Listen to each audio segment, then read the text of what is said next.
So everybody is ready to start? Okay. Alrighty. The Honorable Mr. and Mrs. Speakers, distinguished guests, education researchers, professionals, ladies and gentlemen. Hi everyone. Good morning there and good afternoon here. I would like to welcome you all to this ADB KEDI webinar on capacity building for educational professionals in Uzbekistan under the theme of searching for the role of Education Research Institute held by the Asian Development Bank and the Korean Educational Development Institute in partnership with the Avloniy Institute of Uzbekistan. Before this webinar begins, please allow me to introduce myself. I'm Yewon Seo, Director of the Office of International Cooperation at KEDI. I'm very honored to take the role of moderator for this special event. In fact, quite recently, ADB, KEDI, and the Abalone Institute have built a cooperative partnership together, and as a first step, this webinar has been planned and being implemented now. So it's so grateful moment to have you with a bright and healthy appearance through online in this pandemic situation.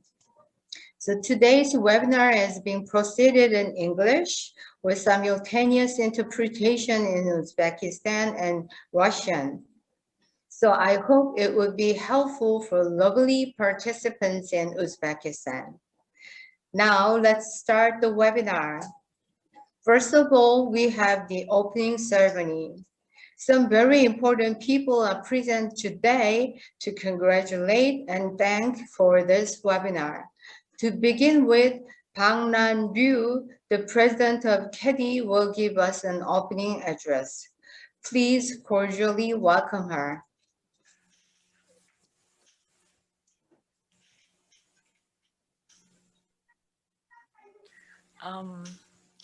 Dear participants, Chief of Education Sector Group at Asian Development Bank, Ayubekson Rajev, Director of Avloniy Institute of Uzbekistan, and distinguished guests from all over the world, good morning.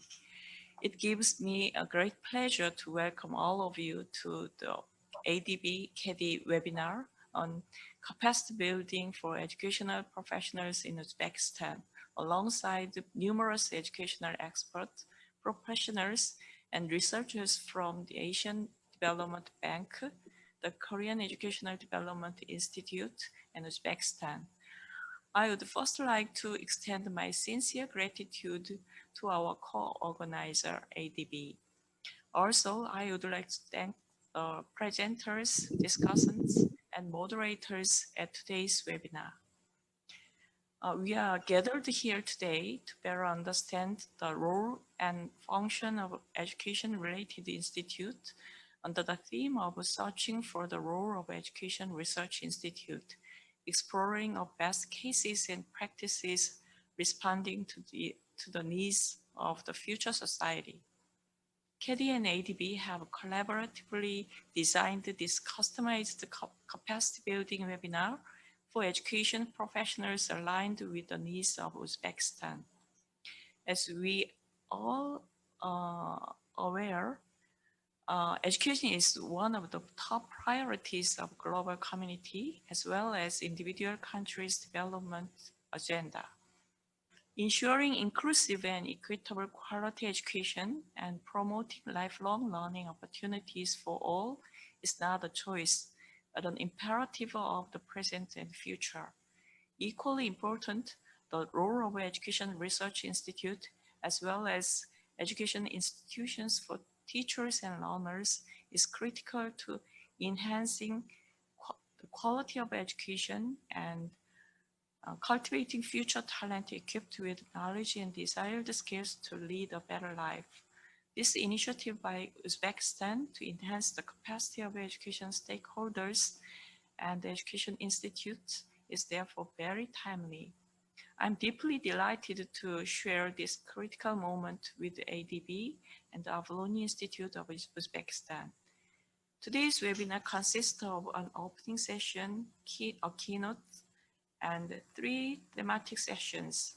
In the morning, esteemed research fellow from KEDI will present their knowledge and know-how in the major function of education research institutes and the development of educational statistics in Korea. The afternoon session will continue on with thematic sessions. Renowned experts from Finland, Singapore, and Korea will provide good practices and partnership experience with other countries in relation to STEM education. It would be a great opportunity to identify what the role and function of education institutes are in rapidly changing society and what particular efforts are being made to reinforce the capacity of teaching and learning to lead the future in the area of STEM education. This will also shed light on better educational practice and the role of Education Research Institute. Since the signing of an MOU between KEDI and ADB in 2020, we have continued to work closely to contribute to improving education capacity in developing countries. KEDI and the Abalone Institute have also engaged an active dialogue through several meetings. I hope this webinar will be another stepping stone to further and strengthening our partnership with ADB and Avloniy Institute. Lastly, I would like to thank Mr. Brajesh Pence, Chief of Education Sector Group at ADB, and Mr. Rajeev, Director of Abalone Institute, for attending today's webinar and sharing your welcome and appreciation. And I deeply appreciate all the education experts from who, although not individually named, have prepared presentations and discussions to make today's meeting more efficient and productive. I'm genuinely looking forward to your constructive and fruitful discussions. Once again, thank you all for participating today. Thank you.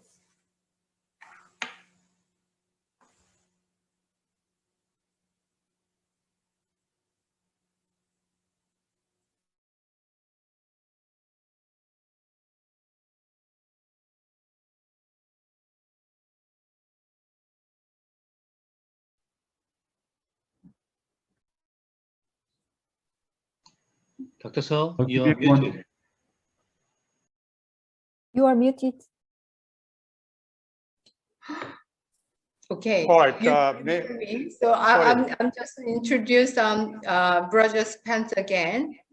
So let us invite Brajesh Pence, Chief of Education Sector Group SCC of ADB, to give him a welcoming remark. Please cordially welcome him. Thank you very much. Dr. Bangran Ryu, President of Korean Educational Development Institute, or popularly known as KEDI. Dr. Ayub Son Razaev, Director, Avloniy Institute. Ladies and gentlemen, good morning and good afternoon, wherever you may be at this stage.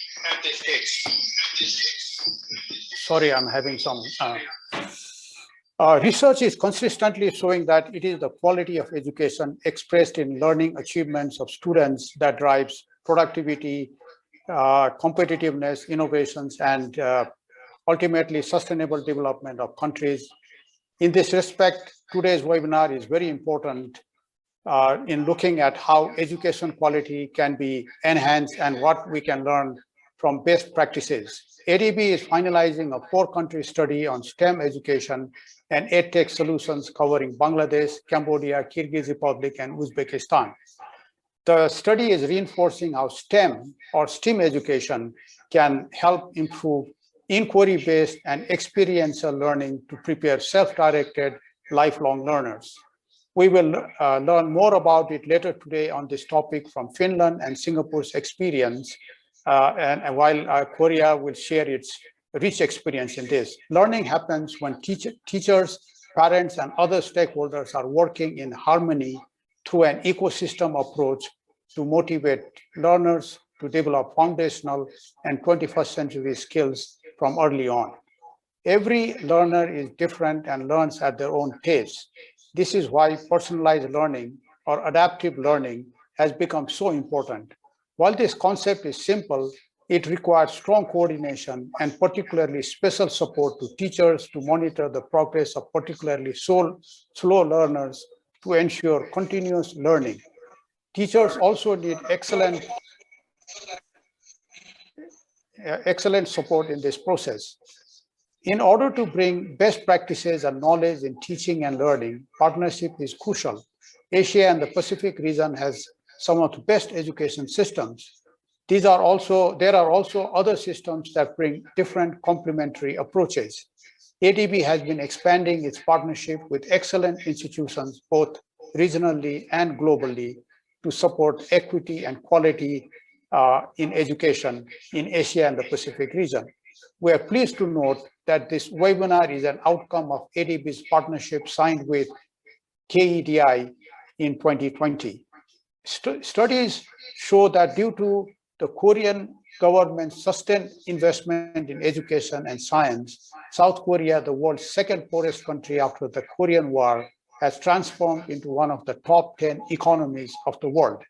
Since its establishment in 1972, KEDI has conducted comprehensive and scientific research on Korea's education development and contributed significantly in this journey. Despite not enough national resources, bold investments in education have contributed to South Korea's economic growth. The economic growth has led to reinvestments in education for innovation, creating an excellent example of a virtuous cycle between economy and education.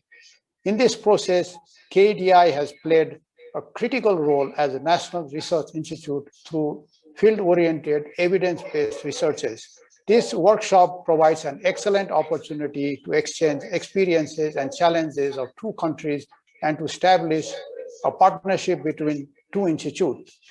In an era of fourth industrial revolution or 4IR, most countries are embarking on a critical journey to transform their education by incorporating 21st century skills such as critical thinking, creativity, and problem-solving skills at all levels of education.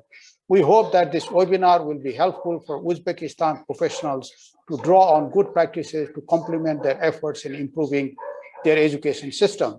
ADB will continue to expand these country-specific seminars where experts work together to find solutions to the educational problems faced by each country. While there are common issues, each country is unique. We look forward to making a good case through this webinar co-hosted by ADB, KEDI, and Avloniy Institute. Lastly, I would like to thank the staff of ADB, KEDI, and Avloniy Institute for their hard work, commitment to prepare for today's webinar. I wish you all the success for today's webinar. Thank you very much. Thank you so much, Chief Hans, for your warm welcome message. Okay, now there will be a thank you remark from the director of the Abalone Institute, Uzbekistan Rajiev. Please warmly welcome him. Thank you very much, Ms. Soyeon. Good morning and good afternoon, Ms. President Bang Nang-nyu and Mr. Brajesh Pant, our distinguished guests and public educators. It's such an honor and a distinct pleasure for us to witness the realization of the first step of our partnership between KEDI and Avloniy Research Institute supported by Development Bank. Ladies and gentlemen, it is yet another great milestone for Avloniy Research Institute, and we are in great debt to our partners, KEDI and ADB, for their kind contribution to supporting the development of Avloniy Institute around research, best practices, and evidence-informed policy. Dear international friends and colleagues, as you may know, the government of the Republic of Uzbekistan has introduced a wide range of reforms in the field of education to improve the quality of education and thus create a better future for the youth of Uzbekistan. As part of this effort was the signing of presidential decrees number 4884 and 49. Avloniy Institute has also been transferred from Professional Development Institute for Managers and Specialists of Public Education to Scientific Research Institute for studying the issues and determining the perspectives of public education system of the Republic of Uzbekistan. With this shift occurred, and when the time came to remodel the institute, we studied a number of research institutes across the world, around the globe, such as KEDI and from South Korea, NIPA from India, Academy of Finland, Russian Academy of Education, which share the similar responsibilities and functions to the ones of our newly re-established institute. And here we acknowledge the fact that if we want to align our education system to global standards, we should also go global. We should also learn from the past practices of these above mentioned world-class institutions and collaborate together to achieve our goals and objectives. Korean Educational Development Institute was among the first international institutes which responded positively to our kind call for partnership and showed equal interest for mutual collaboration. We thus thank wholeheartedly to KEDI, to its ex-president, Dr. Sang Jin-ban, for the signing of the Memorandum of Understanding, which officially marked the beginning of our mutual partnership between Avloniy Institute and KEDI.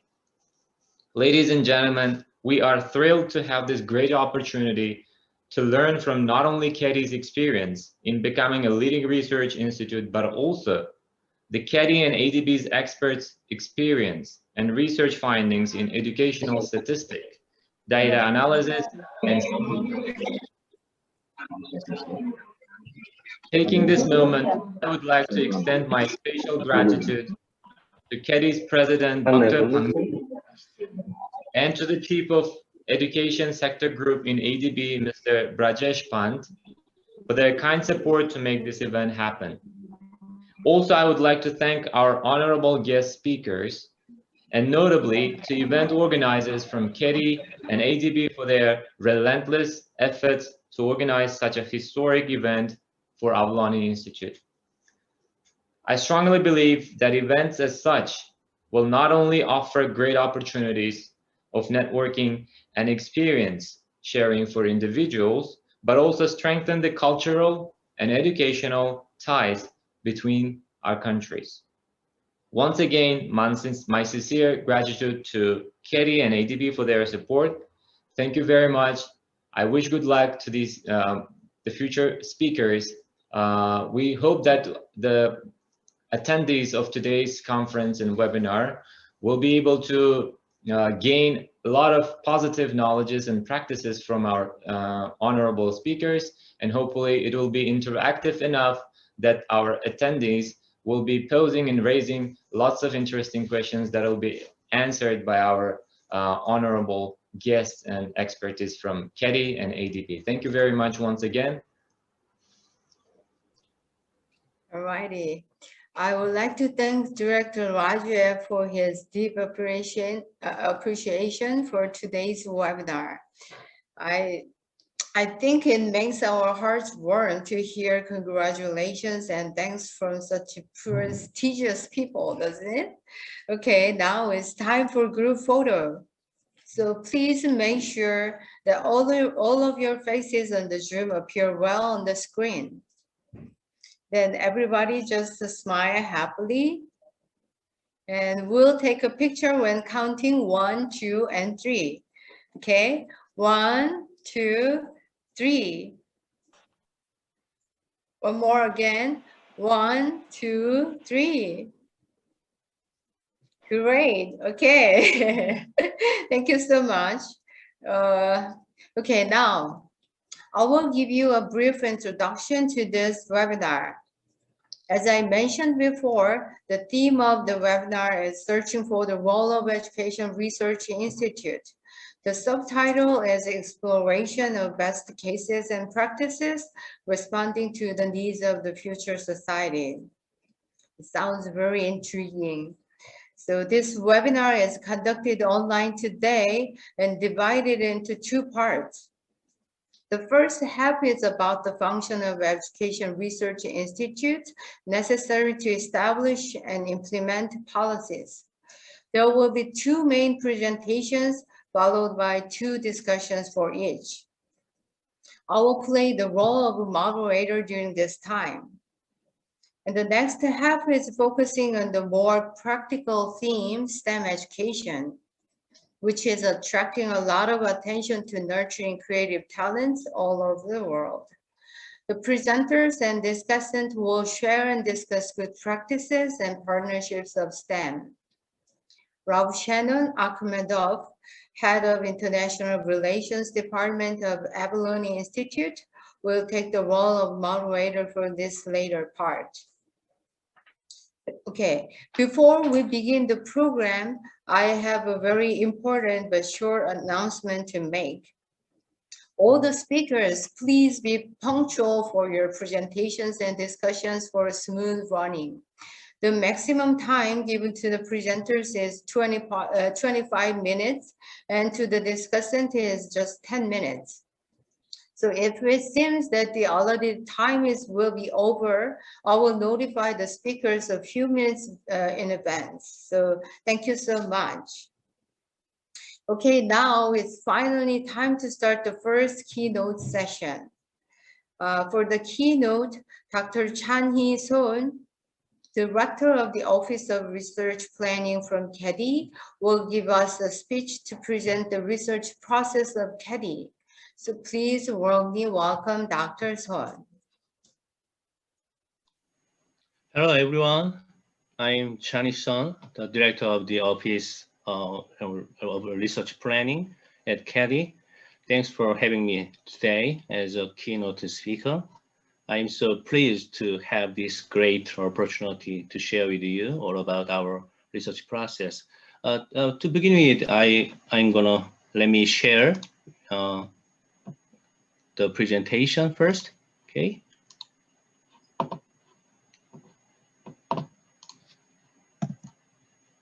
Can you all see the slide? Yes. Okay, let me get started. Today, I'm gonna talk about how we plan, conduct, evaluate our research project, and to try to spread the result of them. Research is our fundamental role as a national research institute.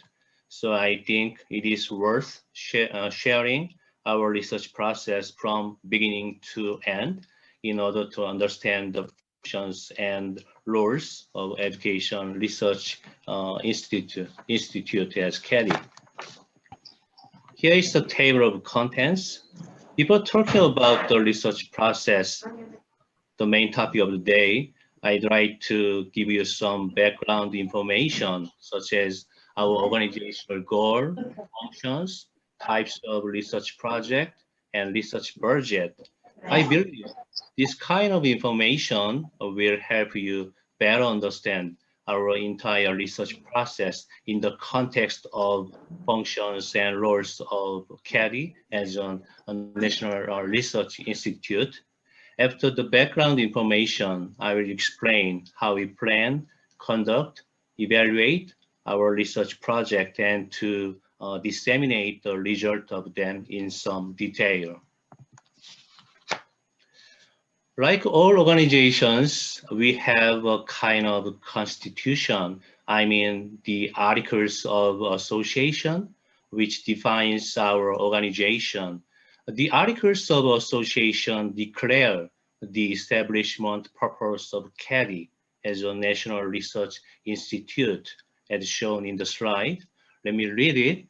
KEDI was established to contribute to improving the quality of life of the people and national development through education by conducting comprehensive and scientific research for solving problems facing Korean education and developing an innovative education system. The purpose statement has been revised recently to include the phrase, the quality of life of the people. It is to emphasize that we need to do research eventually beneficial to the people. The purpose statement has a meaning as an overarching guide for our entire research process, from planning to the spread of the result of them. The Articles of Association also specify our functions as a National Research Institute. They represent our research areas in another sense. The first function statement has a meaning as a general. That is, we study education policy that encompasses preschool, elementary and secondary education, higher education, and lifelong education. So broad and comprehensive. From the second, they are more specific. We do research and development on teacher policy, education finance, educational facilities, and environment. We also work on distance education, global educational cooperation, gifted education, and education statistics. I think this seminar is part of our global educational cooperation effort. This is our organizational chart.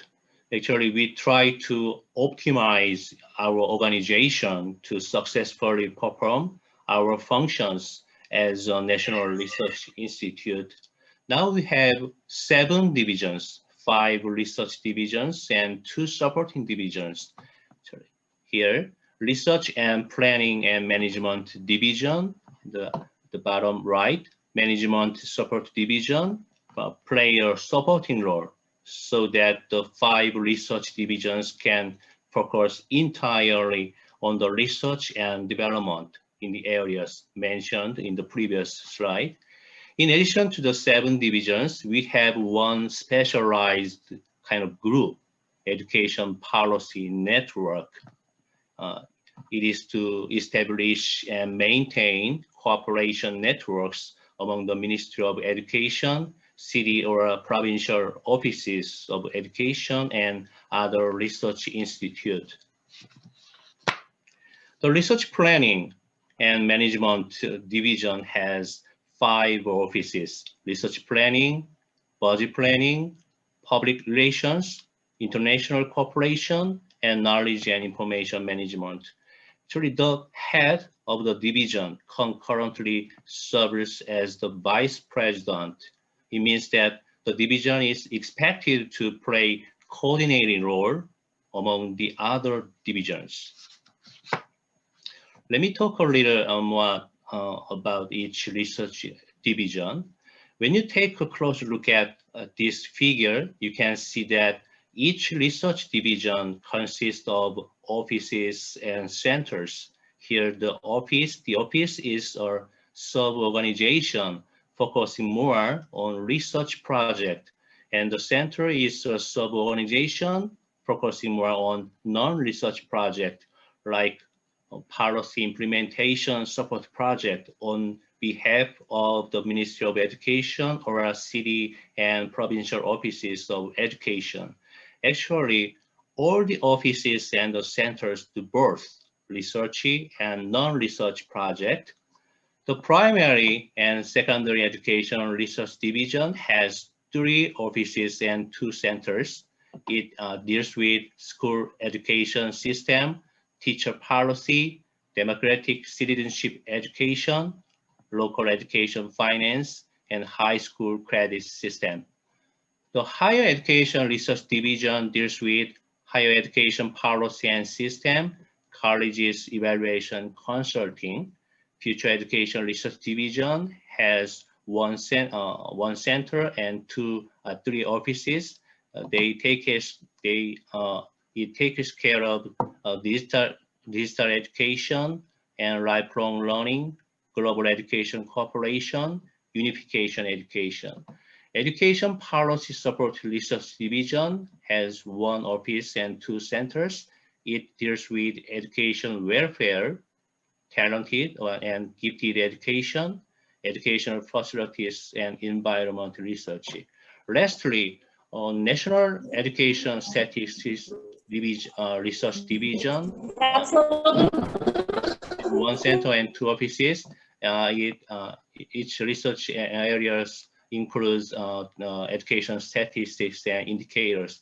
Particularly, the Center for Education Statistics here has been designated by the government according to the related law as a national center dealing with national approved statistics.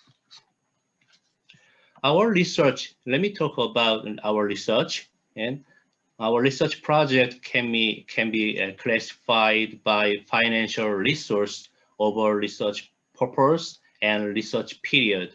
First, they can be divided into three categories by financial resource. The first is government-funded research. It means research project directly funded by the Ministry of Economy and Finance. The government-funded research project is kind of our institution-specific task. So it's our first priority. The second is research or non-research project commissioned by receiving a budget from the Ministry of Education or non-profit organizations. Actually, it is up to us whether or not we work on this kind of project. However, it is not easy for us to refuse the request of the Ministry of Education in most cases. The third is research project conducted with overhead income incurred by the commissioned project. Actually, the more commissioned project we have, the more research project we have to do with the increased overhead income. Actually, it is not that good for us because it means much more workload. Our research project can be divided into two types by purpose. One is policy research, oriented to make policy contributions, and the other is academic research, oriented to make academic contributions. We have a kind of guideline that academic research should not exceed 30% of the total budget, total research budget. It means that we are required to focus more on making policy contributions as National Research Institute from the result, the report result. Research projects are also classified by research period. One is long-term research project conducted for 10 to 1 year. Actually, it is planned in the previous year. This means that a research project being conducted now, this year, had been planned and all set last year. The other is short-term research project conducted for a period of not more than 6 months. The short-term research project is planned on a need base, like urgent policy demands of the government and the like in the current year. Most of the research projects in this category are requested by the Ministry of Education. The short-term research does not exceed 30% of the total research budget, like academic research mentioned in the previous slide. It is to focus reading government policy rather than just supporting it by doing more research project planned with a longer-term perspective. This slide shows the budget status by financial resource last year. The budget for the government-funded research project was roughly $2.1 million. 36 research projects were conducted in this category. The commissioned project budget was approximately $46 million. Most of the budget was for non-research project. As I said, the non-research project refers to a project to help the government policy implementation and the policy settlement in the education field, like schools. Lastly, the research budget from the overhead income was about $280,000. 9 research projects were conducted with the budget last year. As you can see here, we have so many commissioned projects comparing with the government-funded research projects. Actually, we know we need to decrease the portion of the commissioned project to more engage in our research project as our main job. However, it is not that simple.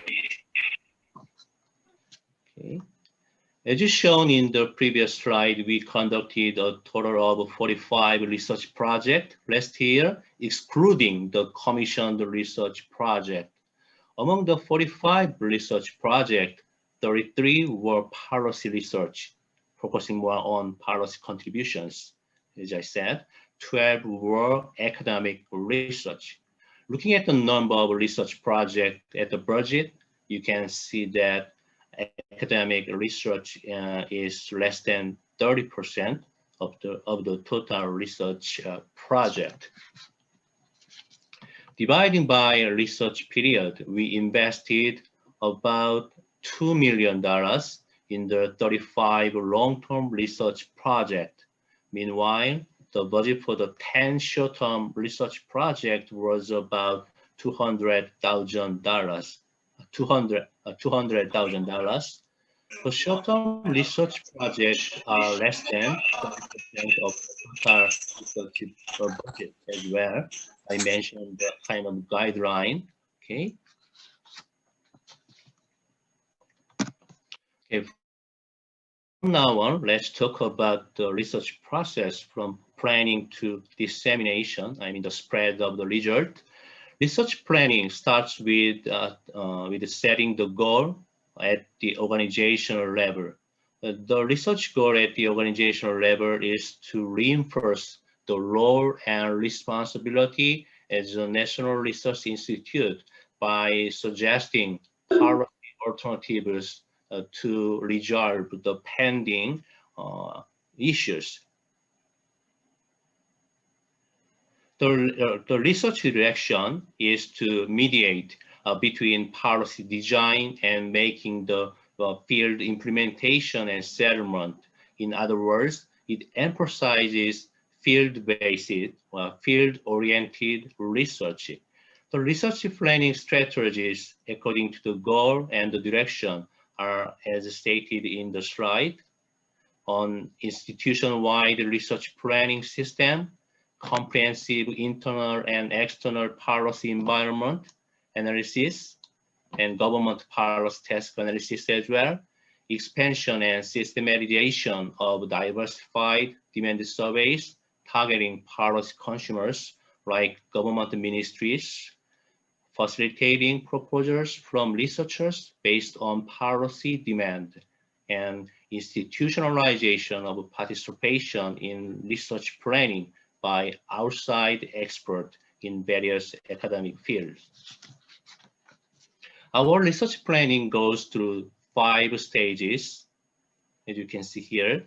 The first step is to analyze the internal and external policy environment microscopically. The second is to identify national or social pending issues.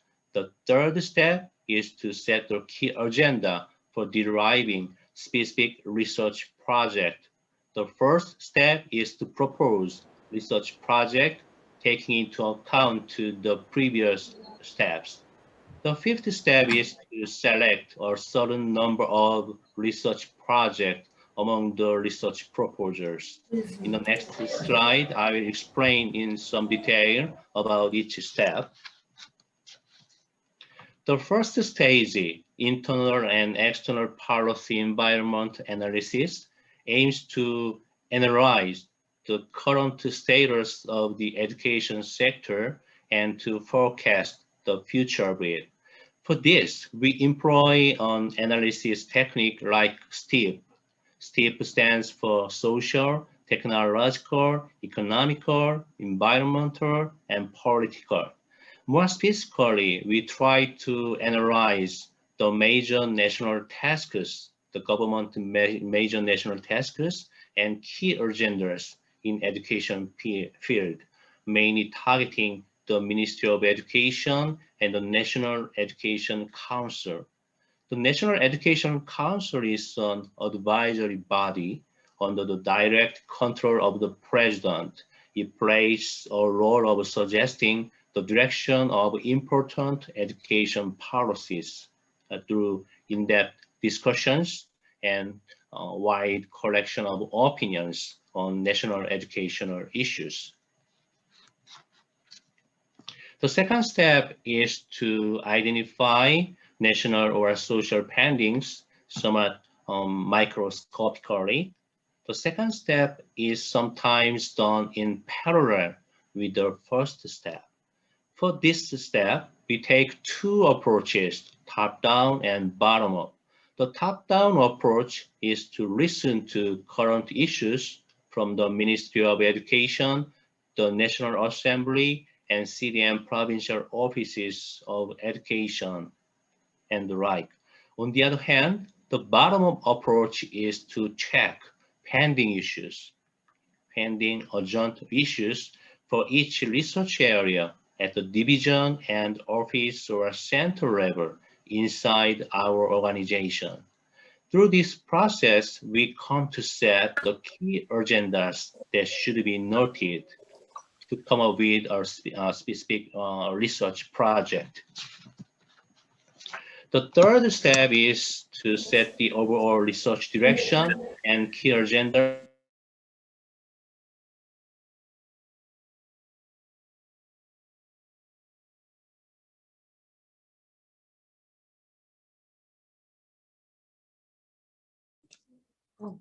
Dr. Son, you are on mute. Please turn your mic.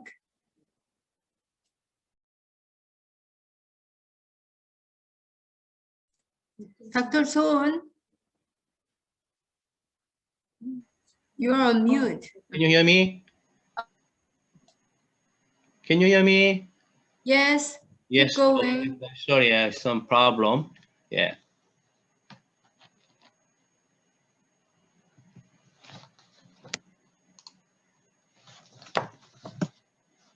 The third step is to set the key. I mentioned the third step. So the third step is to set the key, set the overall research direction and key agendas at the organizational level based on the previous two steps before proposing a specific research project that is based on the result of the analysis of policy environment and pending issues. We set a direction for research in line with the purpose and role of KEDI. We also reflect the result of consultation with outside expert research planning advisory committee on the research direction. The first is Dr. Son, you only have 5 minutes left. Okay, let me see. Okay, the first step is to derive specific research project proposals. This step proceeds as kind of open proposal. We try to identify potential research project through demand surveys targeting policy consumers. The policy consumers include government ministries, city and provincial offices of education, and other research institutes, and even teachers and the public. Not all the proposed research projects are finally selected since we have a budget limit. Therefore, kind of competition takes place internally. The fifth step is to finally select a certain number of research projects among the proposals. Before the final selection, we also seek advices from the Research Planning Advisory Committee in terms of importance and urgency of the research proposals or the committee members outside experts. Okay. Next, let me talk about the stage of actually conducting each research project. We have an electronic research management system intended for full cycle management of research planning, conducting, evaluation, and feedback. It improves research management efficiency through integration and linkage between research and administration. There are 3 stages of review while conducting each research project, including implementation plan review, interim review, and final review. The research team has to make revisions according to the review opinions to take the next steps. Okay. We have a research ethics review system as well. That is, we have established the review and the management procedures for each stage of research to comply with research ethics. Okay. I have much time, so let me skip a little. Okay.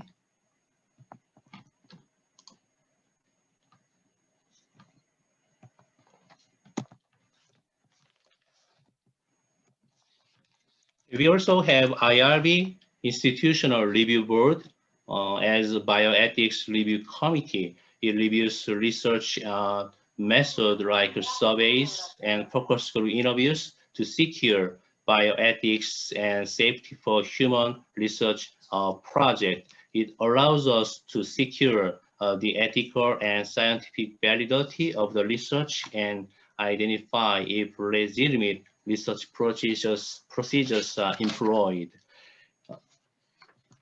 Each research project is evaluated with its final report as followed by the procedures stated in the slide. Okay. Research results are provided to the public in various forms. As you can see in the slide, the final research reports are posted on the KEDI website in the form of a PDF file. In addition to the research report, the research data collected through the research project are also open to the public upon request. Research results are also published through the YouTube channel, KEDI TV. There are 2 main types of contents provided through YouTube. One is video format, the other is in the form of animated cartoons, which look like a PowerPoint slide. We also distribute press releases periodically, which summarize the research result. In some cases, researchers have interviews with media companies. In addition, we host forums, seminars, academic conferences to spread our research result. Okay. We also have a couple of types of publications. KEDI Brief, for example, summarizes the core contents of each research report in 3 to 5 pages so that the general public can access and understand it more easily. In addition, a so-called KEDI policy proposal is published. It is kind of collection of policy proposals from each research report. It is intended for policy makers to more easily access the research result. Okay, I'm in a hurry. So far, I have talked about the overall research process in KEDI. As each research project is evaluated, our overall research process is also evaluated by National Research Council for Economics, Humanities, and Social Sciences. The National Research Council is kind of upper body supervising 26 National Research Institute, including KEDI. Therefore, we make efforts to improve the overall research process according to the evaluation result every year. Well, I have tried to give you a good overview on our research projects so far, but I'm not sure if it's been enough. I just hope that what I have explained today will be of any help to you. Thank you for listening. Thank you so much, Dr. Son. Actually, there are about 500 people working at KEDI, and he is ranked third as the most busiest man in KEDI. So thank you so much for your clear You're and welcome. Yeah, my informative pleasure. speech, Dr. Son. All righty. Okay. Now we will have two discussants for the keynote speech. First, Jabikula Saipov, Head of Department of International Assessment and Studying the Issues in Education Quality of Avloniy Institute, will share his thoughts in responding to the keynote speech. He will particularly address issues and challenges in Uzbekistan for building research institute. So please cordially welcome him.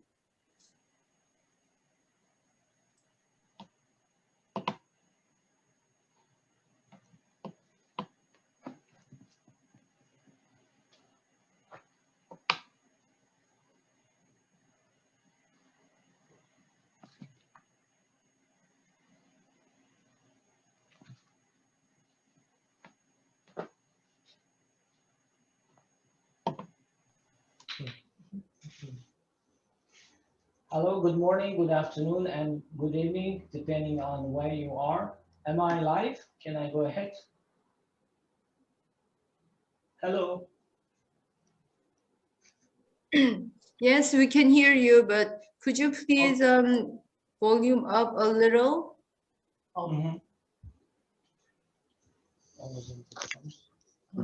It's not connected. Yes, now can you hear me now better? Yeah. Okay, thank you very much. Let me introduce and thank you for your introduction. I'm Zabiullah Saipov. I'm a senior researcher at Avloniy Research Institute. It's a great honor to speak today to a large audience like this. I'll be playing an extraordinary role today. I'll act in the capacity of both a discussant and a paper presenter. So I'll try to discuss some issues surrounding research process in KEDI, from planning through evaluation and dissemination. And I'll also try to draw some parallels about issues and challenges in Uzbekistan for building research institutes.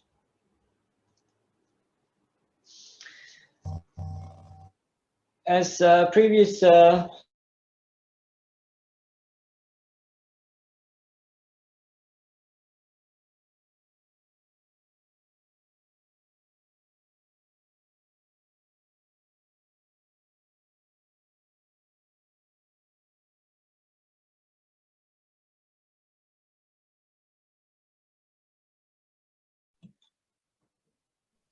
Saiful, where are you? yeah, I'm vanished into thin air. Please come back. Yeah, actually, this is part of our strategy.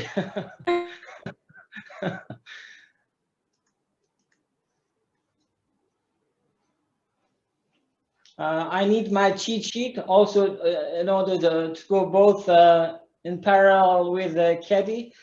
Actually, we can easily draw some parallels with KEDI and Avloniy Research Institute, because although Avloniy Research Institute has been reorganized in January, early this January this year by our president, by presidential decree. Its history dates back to 1934, if you know, for your information, and KEDI was established in 1972. So although our priorities have been prioritized, like research-based and evidence-based institution, but for decades, Avloniy Research Institute has been well established for education and professional growth of teachers, principals, and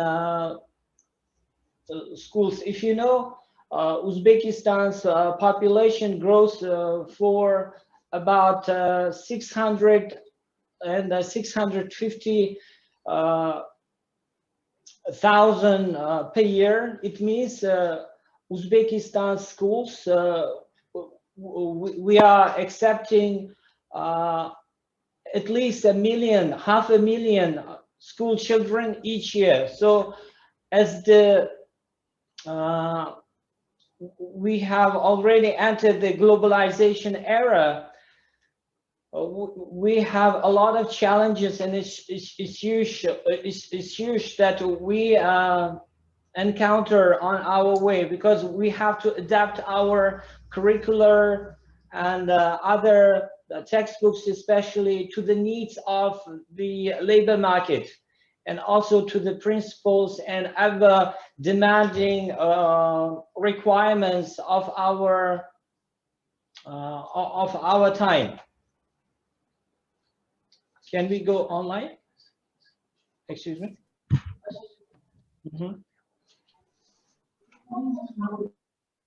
Excuse me.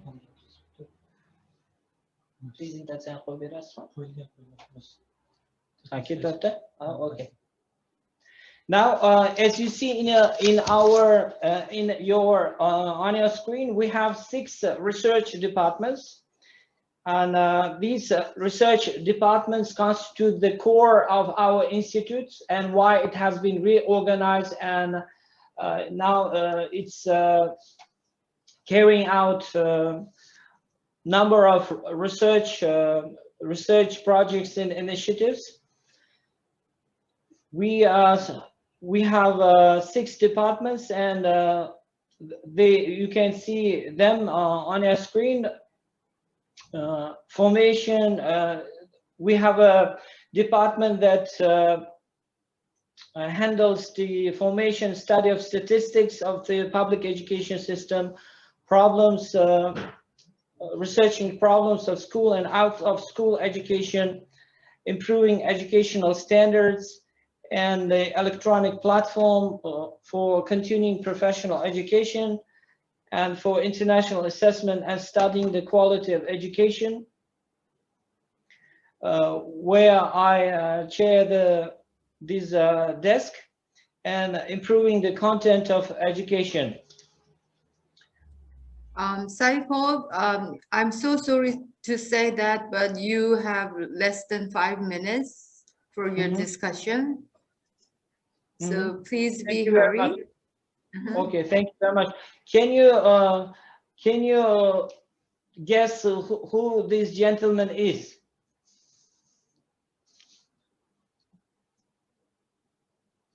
I'll prompt you. Abalone. Yeah, Avloniy, our institute. Thank you. Our institute proudly carries the name of Abdullah Avloniy, one of the most enlightened personalities and literary statesmen of Uzbek intelligentsia at the beginning of the 20th century, who pioneered opening new method schools throughout the country. He wrote textbooks and study manuals, and played an instrumental role in initiating core teaching subjects like arithmetic, astronomy, chemistry, geography, geometry, history, literature, physics, Uzbek, and Western languages for all school children, including girls.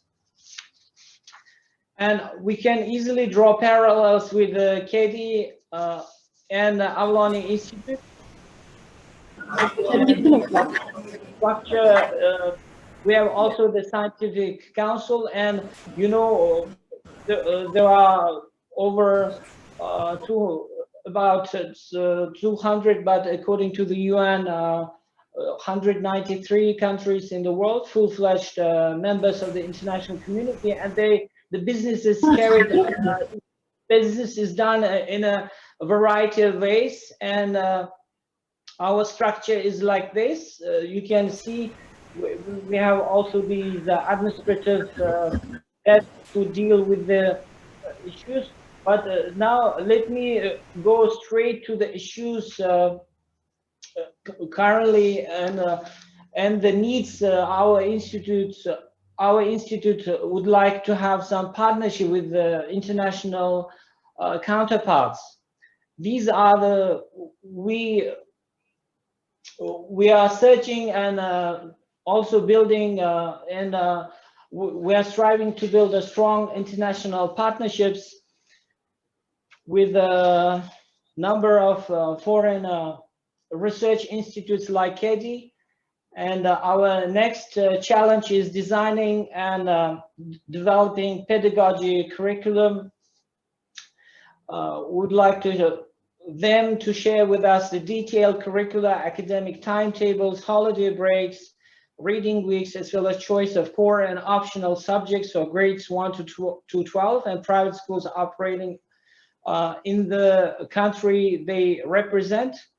Radically, we would like also to radically revise content, curricula, and development of practical, theoretical, methodological recommendations to enrich the content of secondary education textbooks.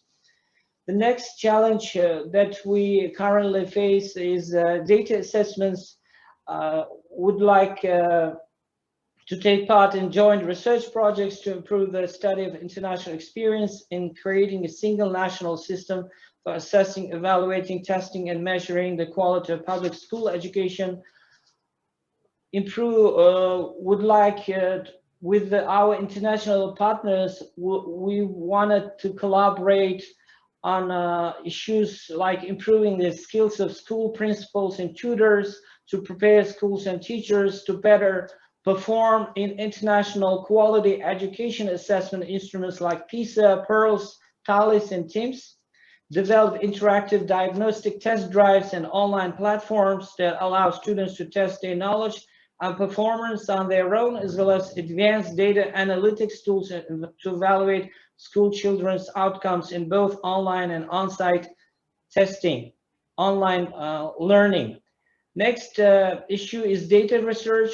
Would like to participate in different projects and opportunities that would promote developing education systems to institutionalize accountability tools and unbiased databases for effective decision-making through impartial assessment and output monitoring systems. Next issue is inclusive education. And it's self-explanatory what we mean here. And the next one is student learning management system. Would like to build on our own databases and resources that already have and possess, and build on and align with the capacities of other prospective international partners.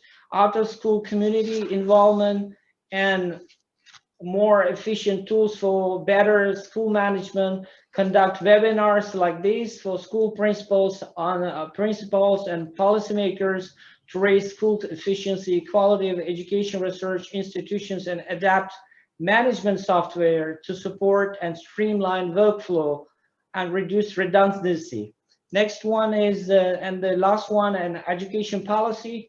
Would like to work with our partners to devise more effective and efficient education transformation frameworks to guide decision makers in education policy to meet the complex demands of a post-pandemic world, including the SDG Sustainable Development Goal number 4. That what is enshrined here is the following: to ensure inclusive and equitable quality education and promote lifelong learning opportunities for all. And the last but not least is challenges. I put here 3 challenges we currently face, and I assume the other research institutes, the Academy of Sciences might be facing these challenges is tight deadlines, because in order to meet the deadlines, the efficiency and long-range strategic impact of policy decisions may decrease the efficiency in capacity building, promotional, these professional growth seminars and trainings, its impact might decrease in order to meet the deadlines. And lack of strategic planning in all, starting from district, local, regional, and up to the higher the decision makers, and technical professional skills. For example, I personally admit that I lack the technical skills how to better perform with Excel software on Microsoft, and I'm already signed up for Excel. Saifu, please wrap it up. Webinars, and thank you very much. I look forward to some feedback and questions. Thank you very much, and hope to build stronger partnerships with the international counterparts, with KEDI and other international collaborators. Thank you for your attention. Thank you so much, Mr. Saipov. To me, the tight deadline is very impressive since the discussion time is so limited. Okay, thank you so much for your thoughtful discussion. So our second discussion is Hwan-bo Park, Associate Professor from Chungnam National University in Korea. He will discuss the process of how an education research institute can lead to educational innovation in the future. So please let us ask him to discuss it. Thank you very much. Hello, everyone. My name is Hwan-bo Park, and I'm a professor of Chungnam National University, one of the national university in Korea. Actually, I'm a former member of KEDI, and I work for the international educational development sector. So it is a great honor for me to have the chance to discuss this issue as an educational researchers, as well as a former member of KEDI. I will share my discuss point. Okay, can you see this screen? Okay, yeah. Thanks to the Dr. Son's keynote speech, I could understand the KEDI's goal and function, research project and budget and overall process. But today, as a discussant, based on his presentation, I would like to discuss the following 3 points in terms of research planning and dissemination to lead educational innovation in the future.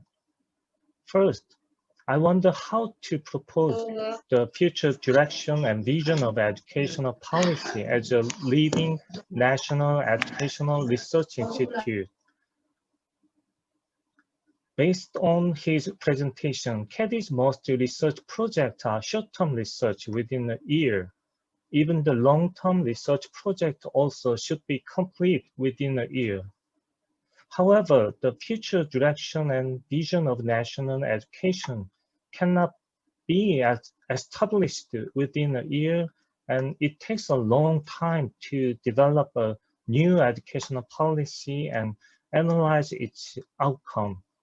So in order to contribute to improving the quality of education and national development, it is necessary to develop the research project with the long-term view and increase the number of long-term research projects. The second point is how to secure autonomy and independence of research from the government. Because most of funds are commissioned from the government to conduct a designated task, it is difficult to conduct policy research with a critical perspective. KEDI is a government-funded but independent research institute. It means that KEDI should cooperate with the government very closely, but also provide scientific evidence with more critical view. So It is necessary to find a way to decrease the reliance on the commissioned project and increase independent research. Lastly, how to share the research outcome with international society. Recently, international society faced similar educational policy issues, such as the educational gap between social groups, responding to AI and new technologies, and fostering global citizenship. And efforts have been made to achieve international goals, such as Sustainable Development Goal number 4. In this context, Korea's educational policy and its experience can be useful knowledge for international society to solve a similar problem. And it can also contribute to developing educational theory. Although the KEDI's research outcomes are shared through an international seminar like this and policy brief and an academic journal, KJEP, with the international society, it is necessary more effort to share them both in the practical sector and academia. Regarding to sharing the outcome with the international academia, KJEP can be an effective tool. KJEP is just one of the academic journals to which everyone can submit their papers now, but it can be also used for sharing Korean research with the International Educational Society through translating good KEDI's research paper into English. Today, I discussed 3 points in order to improve KEDI's research function. As I mentioned, I'm a former KEDI member, so I know well keeping a time is very important in this kind of international seminar. So I hope my discussion point can contribute to KEDI to step to lead educational innovation in the future. Thank you very much, and Rahma. Thank you so much, Professor Park. You're a great timekeeper, and I don't think you are a former KEDI member. You are just current KEDI member, as I hear you. Alrighty. So if anyone has a question for the keynote speech and the topics of discussion, please ask your question. Actually, we are a little bit behind the time, so we'll take just 2 questions for the keynote speech session. If you have a question, you can raise your hand using the system, or you can just use your toolbox or leave your chat. Oh, okay. Please go ahead. 640.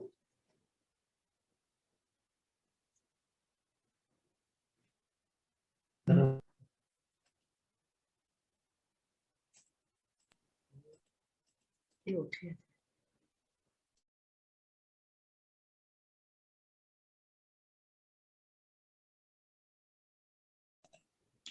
Um, 640, please go ahead, ask your question.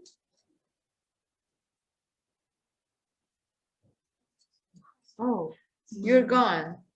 Okay. Is there anybody who has some questions? Come on, it's a really good opportunity.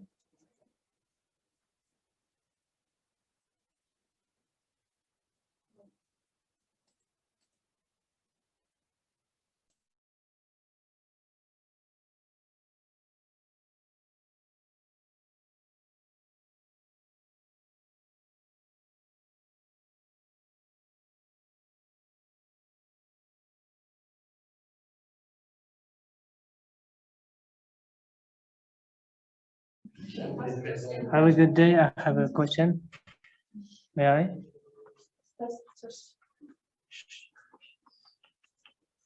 Is there someone who has some questions? Yeah, there's me from the Kashkadar region. Okay, Kashmir yeah, city. go ahead. Yeah. All right. My name is Akmal Abdulminov. Right. I have some question related to this institute project. Like, it's my just thinking. I am thinking to exchange program of the teachers from from our country. Is it possible? It will be if I don't know. It will be really delightful if we know more about further information about what this project is going on now. So, is there will be any exchange programs of the teachers who's from the schools, not only for the institute or universities?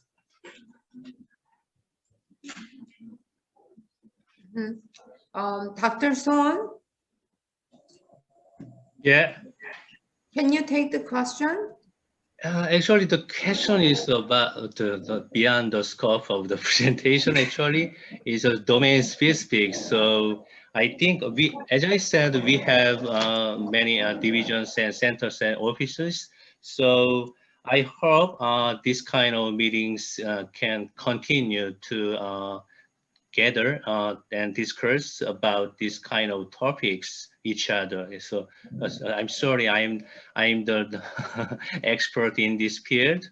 So yeah, my answer is limited. Yeah. All right, thank you for your responding. Sorry. And really thankful for that programming and you're sharing your ideas. Thank you. Yeah, you're welcome. Yeah. Thank you. Okay, so we are a little behind. I'd like to just end the keynote session then. Thank you so much the presenters and discussants and questioners. Okay, let's start the session with the first topic, education statistics, which is essential to creating an evidence-based education policy. Dr. Kyung Park, Research Fellow at the Office of Educational Survey and Data Analysis from KEDI, will share the experience of Korean education statistics policy.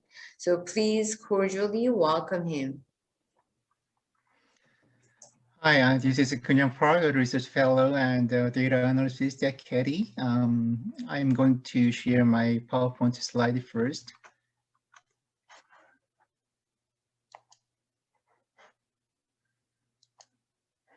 Anybody can see this? Yes. Just let me know if you have any problem with this. Okay. Before getting started today, I'd like to thank you all who gave me this great opportunity to introduce and discuss education stats in Korea. One thing I like to say about the content of this presentation is that the type of data and the major issues I mentioned in today's presentation just cover a small portion of Korean education statistics. As will be introduced soon, Korea has a lot of research institutes in education sector, each of which are collecting and managing their own education stats. So what I'm presenting today is, of course, a very important part of Korean education statistics, but not all of them. Okay, this presentation is made up of 3 parts. First, I will introduce a brief history of Korean education stats and explain how. Dr. Park? Yes. Your slide is written in Uzbekistan?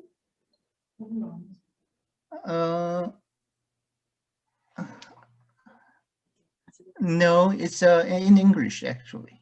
Oh. I think Actually, we can screen with some Uzbekistan or Russian letters. Oh, okay. Let me check.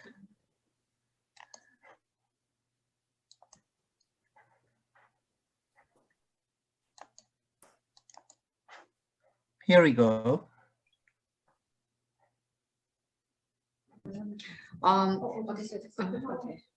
Okay, everything looks good. Okay, Please it's go English ahead. version. Mm-hmm. Okay, I'll keep going with my presentation.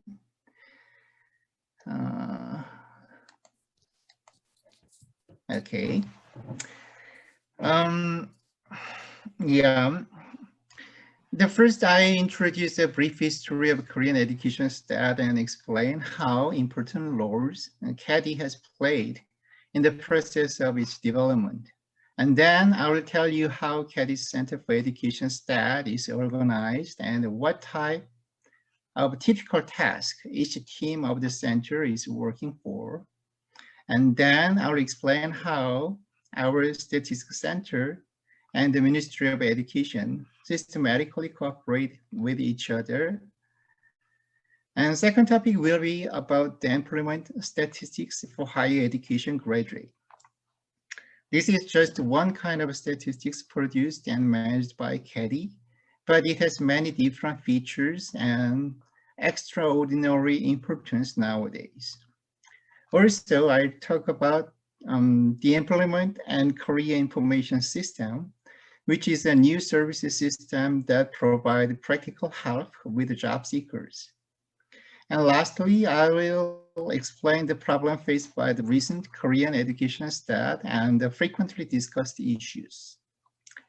Korean education stats have achieved a lot of great tasks so far, but there are many problems that need to be solved immediately. I'll discuss what trials and errors are being taken to solve these kind of problems. The development of Korean education stat is divided into 4 stages. First, paper-based survey period. At that time, almost all surveys were conducted by direct house visit and manual work. This method of research had, of course, very low accuracy and reliability. The next stage is on the computer-based survey. In Korea, personal computers rapidly spread to workplaces and homes in the 1980s. And since the 1990s, the cases of applying computers to daily work has increased dramatically. As a result, the computer network was first established between the research agencies like KEDI and the target agencies managing the surveyed subject. In the 2000s, it began to develop into a web-based survey, which was excellent in terms of securing stability and reducing the maintenance cost. Since 2010, we had often used so-called DB-to-DB linkage. In this case, a specific institution does not directly research the subject of the survey, but rather it takes a method of taking necessary data through direct connection between existing databases. I will talk more about this kind of method when I explaining employment stat for higher education graduates. As mentioned earlier, even until the mid-1970s, educational statistics in Korea were not computerized at all. Since 1962, although the statistics yearbook of education has been published, most of them are recorded on the paper. And computerization of past data has been carried out quite recently. In 1998, the entire basic statistic for elementary, middle, and high school and higher education institutions were transferred to KEDI. And since then, KEDI has begun to diversify the area of education statistics. In 2004, it launched the statistics on employment of higher education graduates. And in 2007, it started to carry out survey of lifelong education participants, as well as institutions. In 2010, KEDI established direct linkage to NICE, which is Korean School Management Information System, for basic education stat of primary and secondary schools. At the same time, it also made a direct linkage to National Health Insurance Database in order to take personal job status information. In 2012, it made a linkage to EDS, which means edudata system in order to provide public officers and policymakers with a variety of education data. As of 2021, the organizational composition of the Center for Education Statistics is as follows. KEDI has a total of 7 divisions, including the National Education Statistics divisions. This division has 1 center and 2 research offices. The Center for Education Stat is the largest part of it, consisting of over 60 excellent employees, which account for more than half of the total division workforce. The Center for Education Statistics consists of 5 research teams and 2 operating teams. Among the 5 research teams, there are pre-primary, primary, and secondary education stat team and higher education statistics team. And we often call these 2 teams together basic education statistics teams, since they are collecting school-related data from kindergarten to university. These 2 teams have the longest history in the center.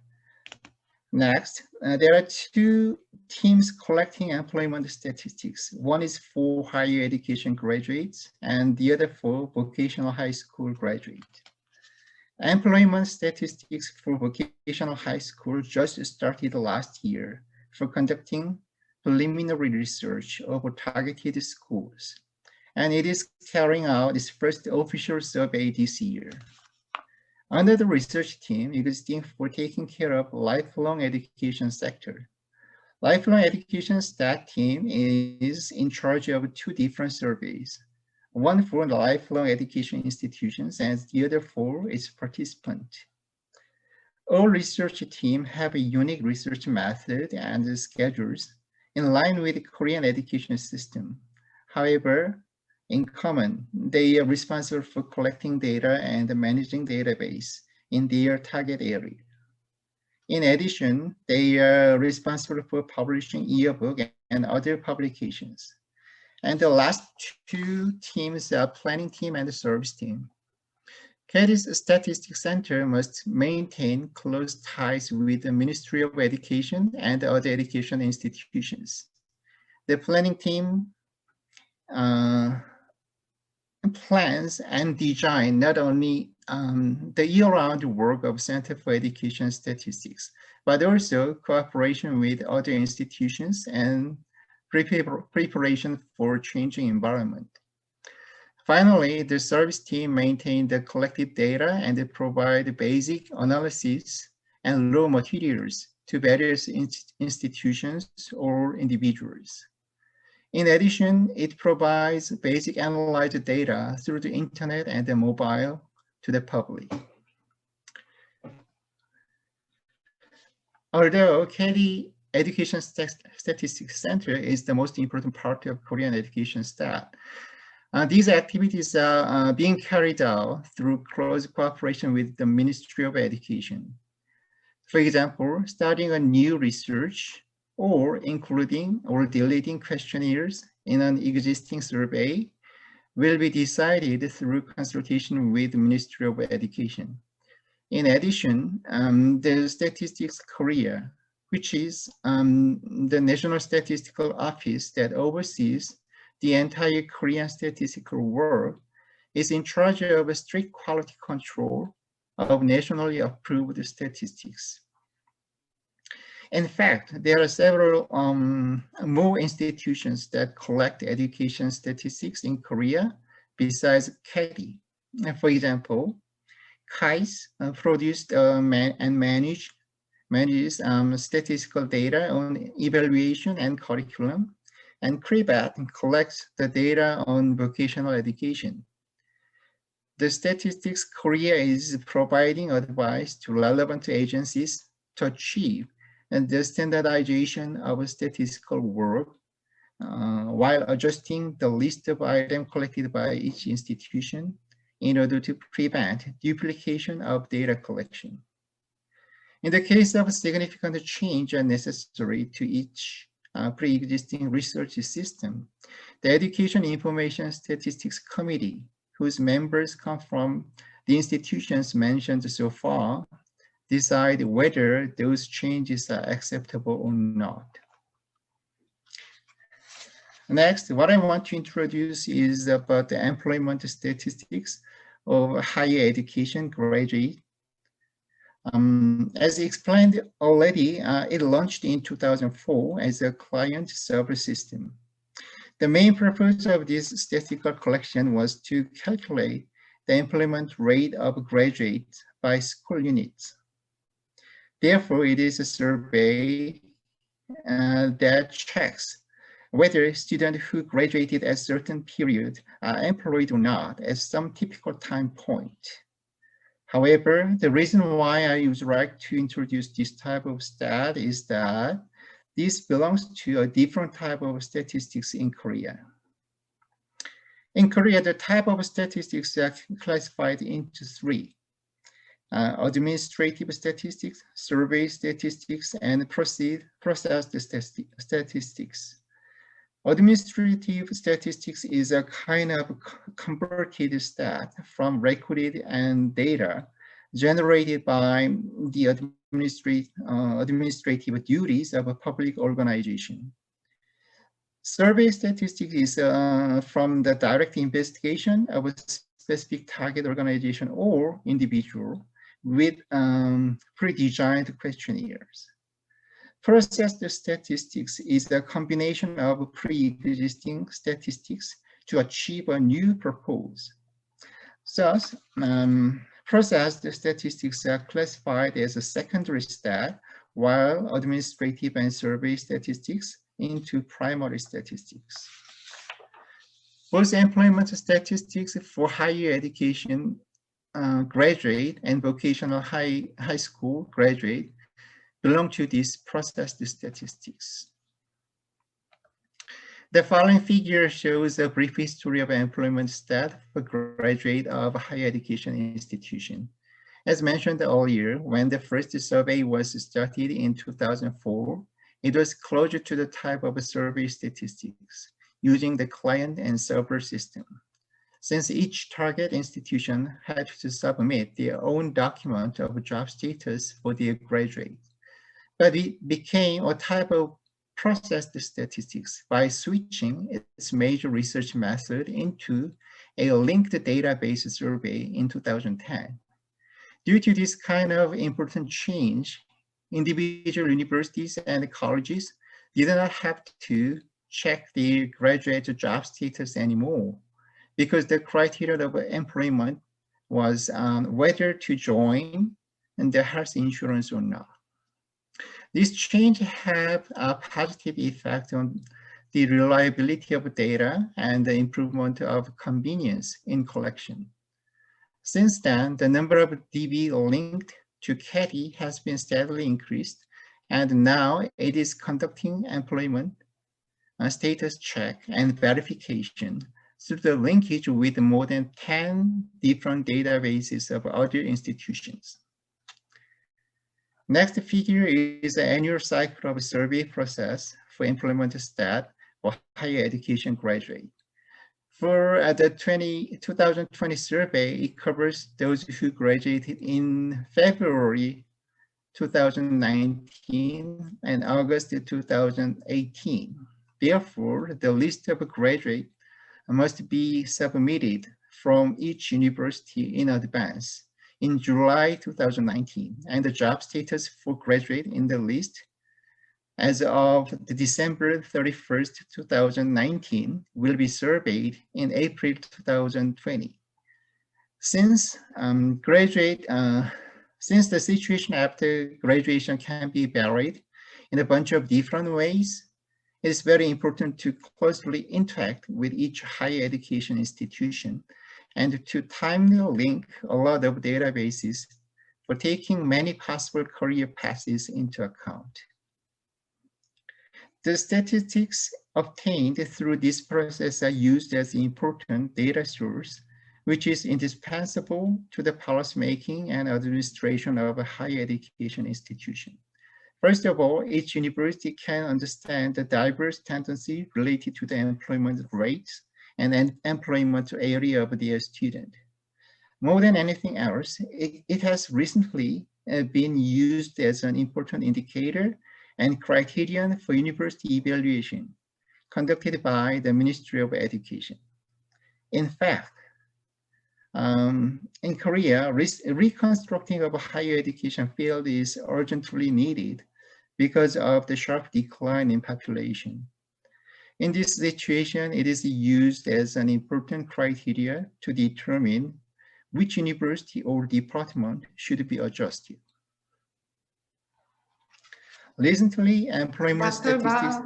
Dr. Ba, you have only 5 minutes left. Okay, I'll skip some pages. This one is, we talk a little bit more about this system, but the basic idea of employment and the career information system is to answer more detailed questions, not from the institution of a higher education, but from each student. Because the reason why we can make it possible is we have enough accumulated data set, and we have enough like a big data algorithm or AI technology or something like that. So combining all three factors together, now we are challenging, we are trying to make a system which can correctly answer more detailed question from the student. And the final issue, okay. I'll finish the presentation by explaining and the difficulties faced by the education staff in Korea today and the proposed solution. Korea have invested a lot of money and effort in the past half century to develop education statistics, but we cannot say that the results have satisfied us sufficiently. In particular, in the face of current COVID-19 situation, although the general public as well as policymakers are requesting more information and ground for judgment, we cannot say we are properly responding to such a question. Here are a few reasons why. First, although Korea has a lot of individual and independent research institute collecting each specified education data, they are considerably fragmented. Nowadays, we have a fast developing big data and AI technologies, which need a large amount of data. Because in and of itself, it is difficult to create comprehensive data set which cover various aspects of education policy. We cannot take advantage of this new technology. And second, the Korean people are very sensitive to personal information leakage, and the legal restriction to prevent them is very strict. Therefore, even if we find some useful data, they can be combined with other data sets. It is often impossible to utilize them due to legal restrictions. To solve this kind of problem, Korean government and the Ministry of Education have recently tried to do the following. First, personal information protection law was revised to expand and the utilization of anonymous data. In other words, even if the data contains sensitive personal information, it is possible to use the data if a personal identification code become anonymous. And also, the Ministry of Education tried to make so-called education big data committees. So by doing so, we can expect the free trade between free trade of data between education collecting institutions. And in line with this kind of a change, KEDI is also trying to innovate the data management. We try to measure the data items produced in various annual research within KEDI and to expand the service system toward the general publics. Yeah, We still don't know how effective the ongoing attempt to actively utilize education data will be. But one thing to be sure is that, like other areas of society, data demand in education sector will increase steadily and significantly. And if we fail to respond properly to this kind of demand, we will more and more difficult to establish the scientific policymaking system. Therefore, I hope people who deal with education statistics should keep paying attention to the collection and utilization method of data and cooperate together. Thank you very much. Thank you so much, Dr. Park, for your very informative and useful information. Okay, now we will have two discussions for this main topic. First, Odilova Sitora, Chief Specialist from Department of International Relations of Avloniy Institute, will discuss by bringing up various issues about education statistics of Uzbekistan. So please warmly welcome her.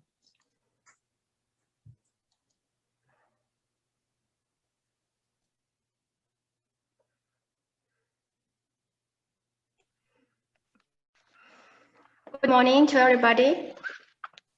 Is it hearable? Could you hear me? Yes. Yes, we can hear you. Okay. First of all, it's a great honor to participate in this international conference for me. And Dr. Creon Park, thank you for a fruitful and effective presentation. And it will be very beneficial to use your institute's experience in our country. And today I'm going to present diagnosis of education studies for Uzbekistan. And statistics of public education are based on administrative data collected by Ministry of Public Education and Abalone regional training centers, the Ministry of Public Education and its foreign territorial divisions, and the level of organization under the ministry, and the statistics committee is responsible for updating our statistical measures. As we know that Uzbekistan has gained its independence in 1991, and so from its earliest days, serious attention was paid to improving the public education system. Much work has been done to build our data collection system. Of course, this does not mean that the statistics of public education system are comparable to our more developed neighboring countries. And there are following issues in the data collection methods of public education system: lack of digital information system related to the statistics of public education, and lack of staff engaged in the public education statistical in the regions, and under-trained staff engaged in public education statistics in outlying regions. Reliability, transparency and verifiability of information is questionable. The minimal statistical analysis of these collected indicators in historical, sectoral, regional, and temporal ways. Next slide, we can see that from the first days of independence,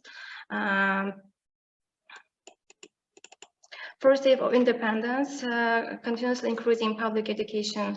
That 2021 and 2021 academic year, there was 10,045 the number of schools, and 507,700 of teachers, and 6,255,000 and 5,000 number of school-age students.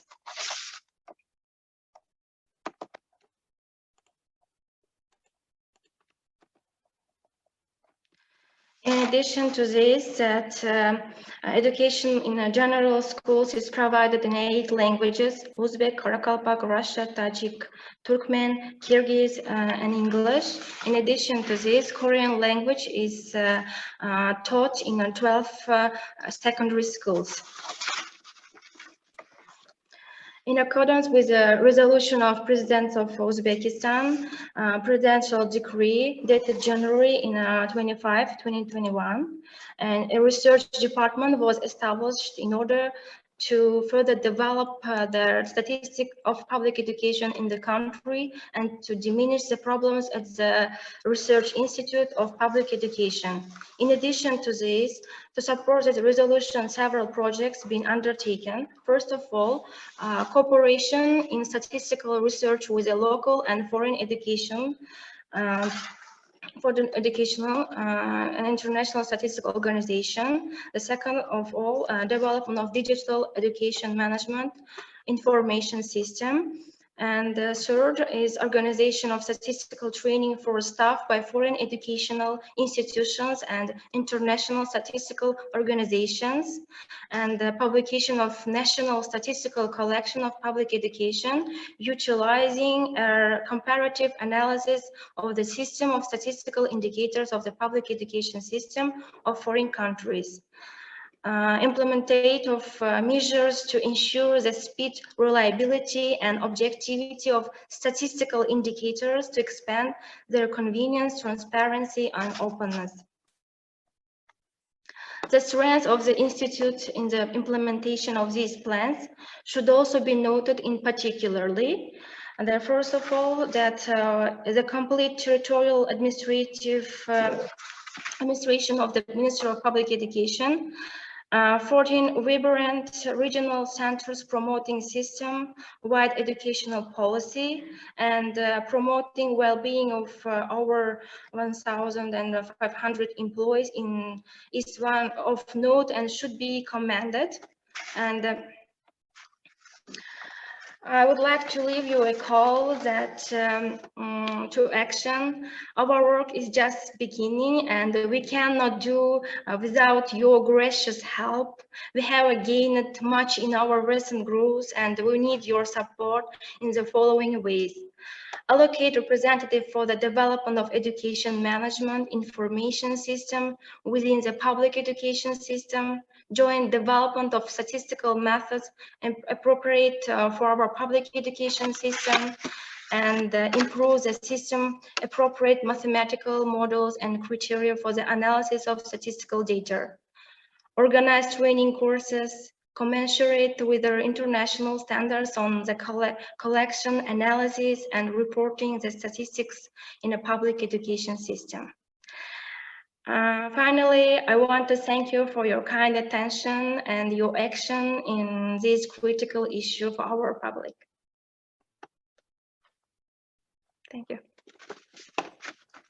Thank you so much. You are a great timekeeper. Okay, thank you for your wonderful discussion. There are a lot of issues and challenges in relation to educational statistics in every country. So we can talk about it later sometime, really intensively with other various experts.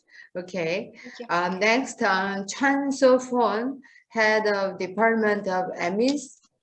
Moyes will discuss some experience of Cambodia's cooperation to improve education statistics.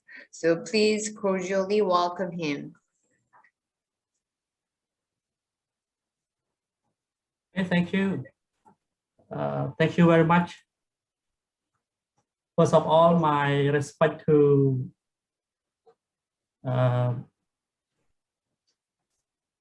ladies and gentlemen, especially KEDI and ADB.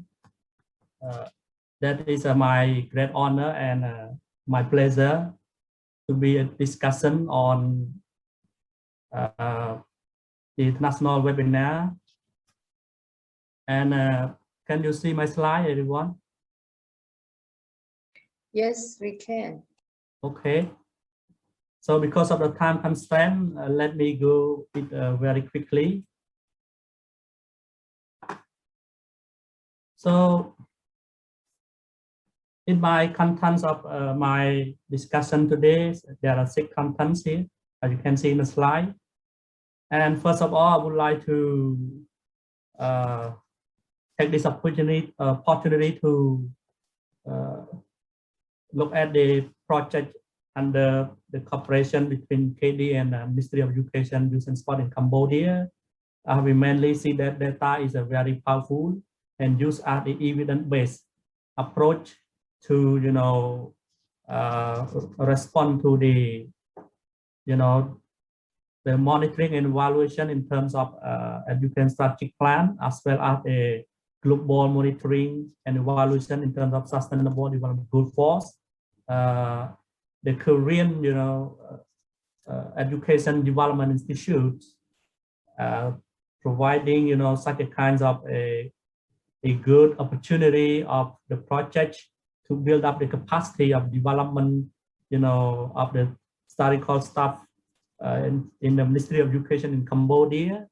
And the project is aiming, you know, to assist some of the Asian country to develop their own education system, to build up, you know, their own capacity to produce numbers of education statistic indicators. Therefore, Ministry of Education, Youth and Sport, as well as Education Management Information System, you know, at the same time, we have expanded our role in data collection as well as the data production in order to, you know, to respond to the number of demands of data analysis, so that to build up the capacity to produce evidence-based education data is very, very important. So I'd like to highlight some particular progress in 20 and 21. As you can see, we work, you know, through online at the time of, you know, pandemic of COVID-19 here as the global emergency. That's why we could not meet in person. We just, you know, work, you know, in a distance online to see, you know, to share some particular experience within both country in Cambodia and KEDI. And we also conduct and examine, you know, the current status of education statistics in Cambodia, as well as we can see based on the presentation from KEDI team to show us about the education statistics and indicators in Korean. And in the year 2021, identified improvement, you know, the task for education statistic development, establishing improvement plan, education statistic development, and this time as a international workshop, you know, providing to our team. And we also conduct some particular, you know, research writing on the status of our education statistics and indicators of education in Cambodia. We are under the process of writing. And what we can learn from each other is that we understand that the Korean, you know, education system and Kingdom of Cambodia education system, it seems like, you know, a little, we have gaps of, you know, in terms of database, that statistic management, as well as the human capital, we can see. And this is to prove out which Cambodia as the less, can say, developing country, whereby the South Korea now are in a developed country in terms of economic growth. And we also learn about the mechanism of statistical production, especially the Sustainable Development Goal 4 in Korea as well as in Cambodia, and how to, you know, harmonize, how to, let's say, localize this, you know, international monitoring called SDG 4 here into a country system. Yes, and we also conduct, you know, research, the way how to write research writing on our status of education statistic and indicator supervised by KEDI team. And at the same time, we also have changed some experience between Cambodian and KEDI team in terms of the project coordination and implementation. And at the same time, we also found some of the challenges. As you can see, a mixed system that is focused on the annual school census or some particular surveys at the annual basis. So as you can see, the data are produced at the historical yearbooks, often in raw and fragmented database. And sometimes there is no much, or comprehensive data analysis in terms of a limitation of capacity. However, the policy maker and the actors in education field, especially in management and planning, they are not find it not easy to understand and interpret those data in the booklet. And at the time, the demand of the data used for analysis in Cambodia, we found that micro data in terms of new data collection and a real-time data management in order to not function fully. So that this is also one of the main difficulty in responding to the current demanding of data analysis. And in terms of project implementation, we also face some challenges. I mentioned, we can see in a distance and work in a distance to exchange some experience online only. So we look at here in the future, what we would like to see is about the online system data capturing form, especially this would be done at the school level as a whole country. In Cambodia, there are around 10,000 of schools in 25 provinces, so that the numbers of recording need to be done very on time in order to support the users, especially the policy maker, that they need the data in urgent. For example, like the impact of COVID-19 here, what are the numbers of data we need to analyze during the school closures, especially learning online? What should be a fruitful or effective intervention to those targeted area? For example, the marginalized or vulnerable groups, especially minority groups. That is the point that we want to see. And as you can see in the diagram here, look at here, as Dr. Park mentioned already in the slide earlier, there are many agencies of data collection in education. That's why we need to build up a strong system to check and to capture all the data to be endorsed officially in the country. And what I would like to take this opportunity to into this discussion is about the three particular points here. One is about the capacity in the statistical analysis. This is very, very important for the country as the membership in the project, because we have a numbers of data collection, but the way how to to make the data, to interpret the data, to visualize it in order to seek out the challenges in terms of education implementation. We need to we need to have capacity of harnessing the data, or as well as leveraging it to make it accessible and easier to be understandable. Yes. And the second point is about the online data collection. Real-time data management is very, very important. And we are facing some, mainly on the capacities, challenges on the capacity advancement and technology, especially AI and machine learning in terms of our data that we collect every day in order to respond to the real need for, let's say, the effective intervention in terms of student, learning outcome, student drop out, how to prevent it, how to, improve student learning outcome, and the teacher as well as in terms of their teaching methodology, in terms of,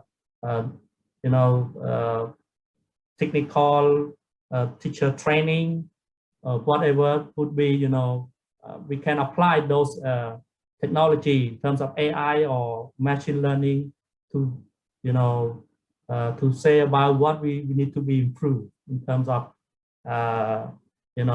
education improvement. And last, about the effective data collection, especially the data integration. We can see that there are many, agencies to collect data, so that in order to avoid the burden of the data collection and to give overload of the work to the respondent, especially the school directors, the teacher, to fill up and to, get the data back to us, so that we need to have a very strong system. This is one of the good lessons that we can learn from career database development that can communicate within KEDI database to each, other database, which is about the education program. And also some particular, database highlight about the, related field into the education system. Yes. And thank you very much for time. Yes. May I turn the floor to you? Thank you. Thank you so much, Mr. Safon, for your great discussion. It's a shame that we don't have much time to discuss about the issue that you brought about education statistics. Actually, the time is over, so I don't think it's possible to take some questions and answers session. So I think I have to end this session for topic 1. Okay, so I'd like to express my sincere thanks to all presenters, discussants, and experts who have participated enthusiastically for about 2 hours. I believe that this morning session enriched our insights and knowledge regarding the theme. So thank you so much. Before we end the morning sessions of this webinar, I'd like to play a short video introducing KEDI, since the major theme today is the role of Education Research Institute. So if you can spare some time, please stay and watch the video clip. It will just take about 4 minutes. But if you are in a hurry for lunch or a break, please never mind and just leave.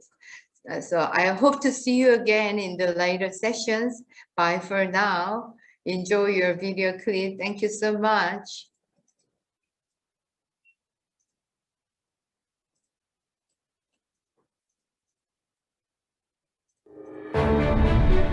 Education develops the competent, and the competent shape the future.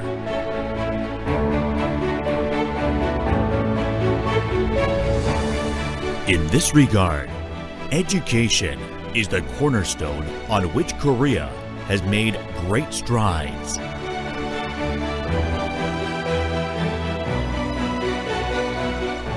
And KEDI has been at the forefront of forging a better future through education.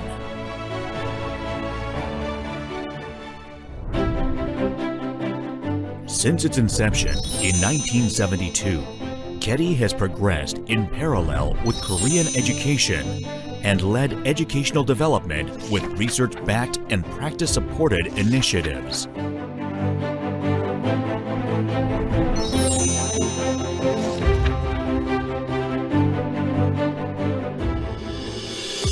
Building an education system aimed at cultivating future leaders, KEDI is doing its utmost to develop professional teachers, improve school quality, create an enabling environment for educational institutions, as well as instill good character and democratic citizenship in learners.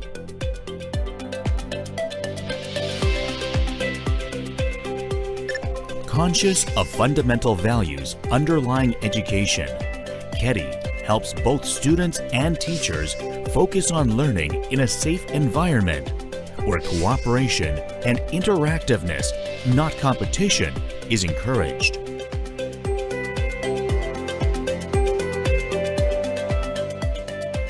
In order for our young hopefuls to thrive and prosper on the world stage, KEDI also examines higher education and formulates better policy options.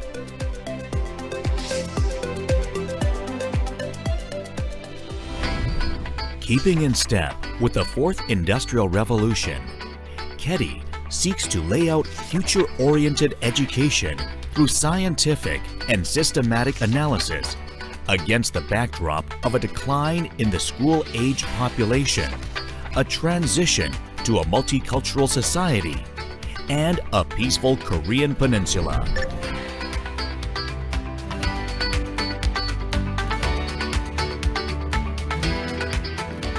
Maintaining close relations with other institutions at home and abroad, KEDI cooperates with the government, public institutions, etc., strengthens industry education collaboration to foster local talent after its relocation to Chungbuk Innovation City, and operates future-oriented KEDI partner schools. Furthermore, in collaboration with organizations such as OECD, UNESCO, and CIMEO, KEDI helps guide the future of education and share the experience of Korean education. KEDI, a force for education reform, has played a significant role in the development of Korean education, and in the course of its expansion, EBS, KARIS, Krivet, KAIS, Nile, etc. broke away from it.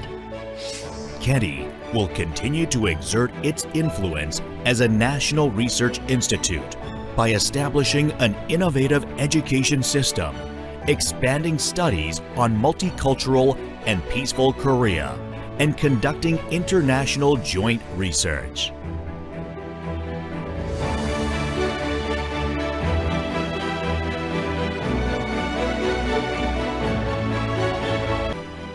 KEDI, shaping the future of education towards an inclusive society. KEDI.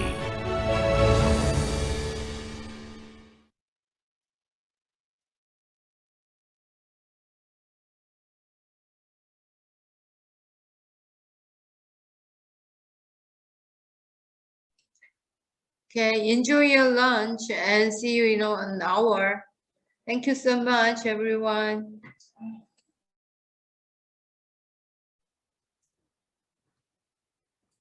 Hurmatli ustozlar, assalomu alaykum. Avloniy Institute'dan. Hurmatli ustozlar, konferensiyamiz davom etadi. Hozir ozgina tanaffus qilib olamizda, undan so'ng konferensiyamiz davom ettiramiz. O'ylaymanki, siz biz bilan qolasiz degan umiddaman. Rahmat kattakon.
For this great opportunity, I would like to extend my sincerest gratitude to the head of the International Relations Department of KEDI, Dr. Yamon, for giving me the chance to moderate the second half of this wonderful event. Ladies and gentlemen, before I give the floor to our first guest speakers, I would like to make some announcements in the local language for our audience. Assalomu alaykum, hurmatli xalq ta'limi tizimi fidoyilari, hurmatli mutaxassis va pedagog xodimlar, hurmatli ustozlar. Avloniy nomidagi Untitled Institutening navbatdagi xalqaro konferensiyasi O'zbekiston ta'lim sohasi mutaxassislarining salohiyatini oshirishga qaratilgan va bu konferensiya Koreya Respublikasining Koreya ta'limni rivojlantirish instituti hamda Osiyo taraqqiyot banki bilan hamkorlikda tashkil etilmoqda. Hurmatli ustozlar, bugungi xalqaro tadbirimizda o'z ma'ruzalari bilan Koreya ta'limni rivojlantirish institutidan hamda Koreya Respublikasining Chungan milliy universiteti, Nanyang texnologiyalar universiteti, Chosun universiteti hamda Finlandiyaning Turku shahridan rivojlanish bo'yicha xizmatlar boshqarmasi hamda Kambodja ta'lim, yoshlar va sport vazirligining ta'limni boshqarish axborot bo'limi ekspertlari mavzuga doir ma'ruzalari bilan bugun ishtirok etishmoqda. Hurmatli ustozlar, konferensiya qatnashchilari, konferensiyamizni boshlashdan davom ettirishdan oldin mavzu bo'yicha savollar va konferensiyamizni o'zbek va rus tillarida tinglab borish hamda prezentatsiyalarni o'zbek va rus tilidagi ko'rinishlarni qanday qilib tanlash haqida qisqacha instruksiya berib o'tmoqchiman. Konferensiyamizning ingliz tilidagi qismini tinglab borish uchun ekraningiz ostidagi globus tugmachasini bosib, hosil bo'lgan oynadan kerakli tilni tanlashingiz kerak bo'ladi.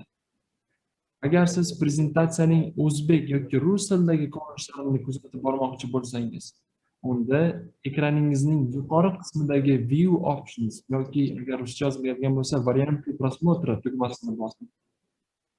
Hosil bo'lgan oynadan prezentatsiyani yoki rus yoki o'zbek tilidagi variantini tanlashingiz kerak bo'ladi. Shunda prezentatsiya siz xohlagan tilda hosil bo'ladi. Hurmatli ustozlar, agar sizda mavzu bo'yicha savollar bo'ladigan bo'lsa, uni albatta chat qismida yozib qoldirishingiz mumkin. Biz ularni albatta mutaxassislarimizga yetkazamiz.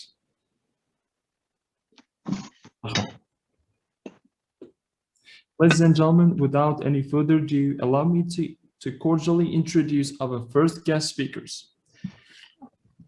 So the first two speakers for the topic 2, Good Practices of Teaching and Learning an Integrated STEM Subject course are Matti Makela, Head of the Project Management Office, City of Turku, Finland, and Nina Salonen, STEM Turku Coordinator from the Development Services from Finland. So, ladies and gentlemen, please cordially welcome our guest speakers. The floor is yours. Thank you. Matti, are you online? Yes, I'm here. Thank you. Okay. Thank you so much for the moderator, and I think we are ready to start. A few words first. My name is Matti Mäkelä, and I work as a head of the project management office in the city of Turku in southwest Finland. Turku is the third biggest urban area in Finland, with around 200,000 people in the city and around 350,000 with the surroundings. And it's the center of southwest Finland, with population is a bit more than 700,000. So in kind of a global scale, it's quite a small city, but in Finnish or Scandinavian terms, it's one of the biggest cities in Northern Europe. And before we go any further, Nina, would you like to say some words about yourself? Yes, thank you, Matti. My name is Nina Salonen, and currently I work as the STEAM Turku coordinator. My job is to keep all things tied together. And I work closely with Matti, and from my behalf also, thank you for inviting us. It's an honor to be here.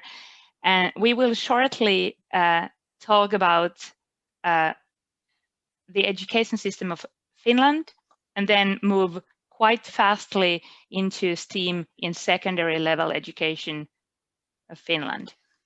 But please, Matti, just go ahead. Thank you. And like Nina said, it's really an honor to speak before this audience and to an opportunity to share our best practices. STEAM is one of the main subjects and our top priority project, what we do right now in education in Turku. Our yearly budget in the project is about 10 million euros, a little bit more than, and 1.3 million in our STEAM project. So it's a bit more than 10% of our project activities. And there are some figures and numbers about the City of Turku Education Division, but I think that mostly you know that it's a quite big organization. We have staff members, 3,700, mostly teachers, but of course management and guidance personnel, etc., etc. And on yearly basis, we have over 40,000 students, and then there are some numbers about schoolhouses, daycare centers, etc. And also a few words about Turku. Could you, Nini, take the next slide, please? Okay, so now it's in an education system, but okay, let's go there. A few words about why STEAM is so important in our hometown is that because our main industries is maritime industry. We built the biggest luxury cruisers in the world in Turku, and IT, healthcare, medicine. So we need people who have knowledge and talent and education in science and technology. But to understand what we do, I think it's also important to understand Finnish education system. It's quite easy to understand because, for example, in Germany or some other Central European countries, the system is quite complicated. For example, it took me over 10 years to think that I understand German system. But in Finland, it's very easy. Everybody goes to, almost everybody goes to preschool. It's over 95% right now, but it's still you don't have to do that. But in basic education, everybody goes there, and basic education is 9 years. And after that, you have opportunities to go either to upper secondary schools or to vocational education, which both are basically 3 years, but you have options to do it faster or stay there a little bit longer. And of course, you can also do the upper secondary school and vocational education simultaneously, so kind of two graduations at the same time. And after secondary level, you have opportunity to apply to higher education, which is universities or universities of applied sciences. And what I think is very important to understand that also it's not only for those students who go to upper secondary schools, but it's also students of vocational education who are entitled to apply for higher education. So two basic things, main things in Finnish education system is that there is no dead ends. So no matter which route you take, you always have opportunities to go further. And also education is free all the way up to the university level. So till the point you graduate from as a Master of Arts, for example, the university level degree education is free. And I think that's I could talk a few more hours about this, but I think it's enough for now. So STEAM Turku is City of Turku signed a cooperation pact with the universities and University of Applied Sciences, which there is 4 of them are located in Turku, about to support technology and science education and research in the area. And STEAM Turku is part of this cooperation, so it's kind of our idea how to support children and youngsters so they can get more interested in science and technology and find their way into the further studies. And the STEAM, like I said, the STEAM budget every year is about 1.3 million euros, which City of Turku is paying 1/3, and 2/3 is coming from the, like we say, usual suspects, the European Union or Ministry of Education of Finland or National Board of Education. So we also need external funding to keep this going.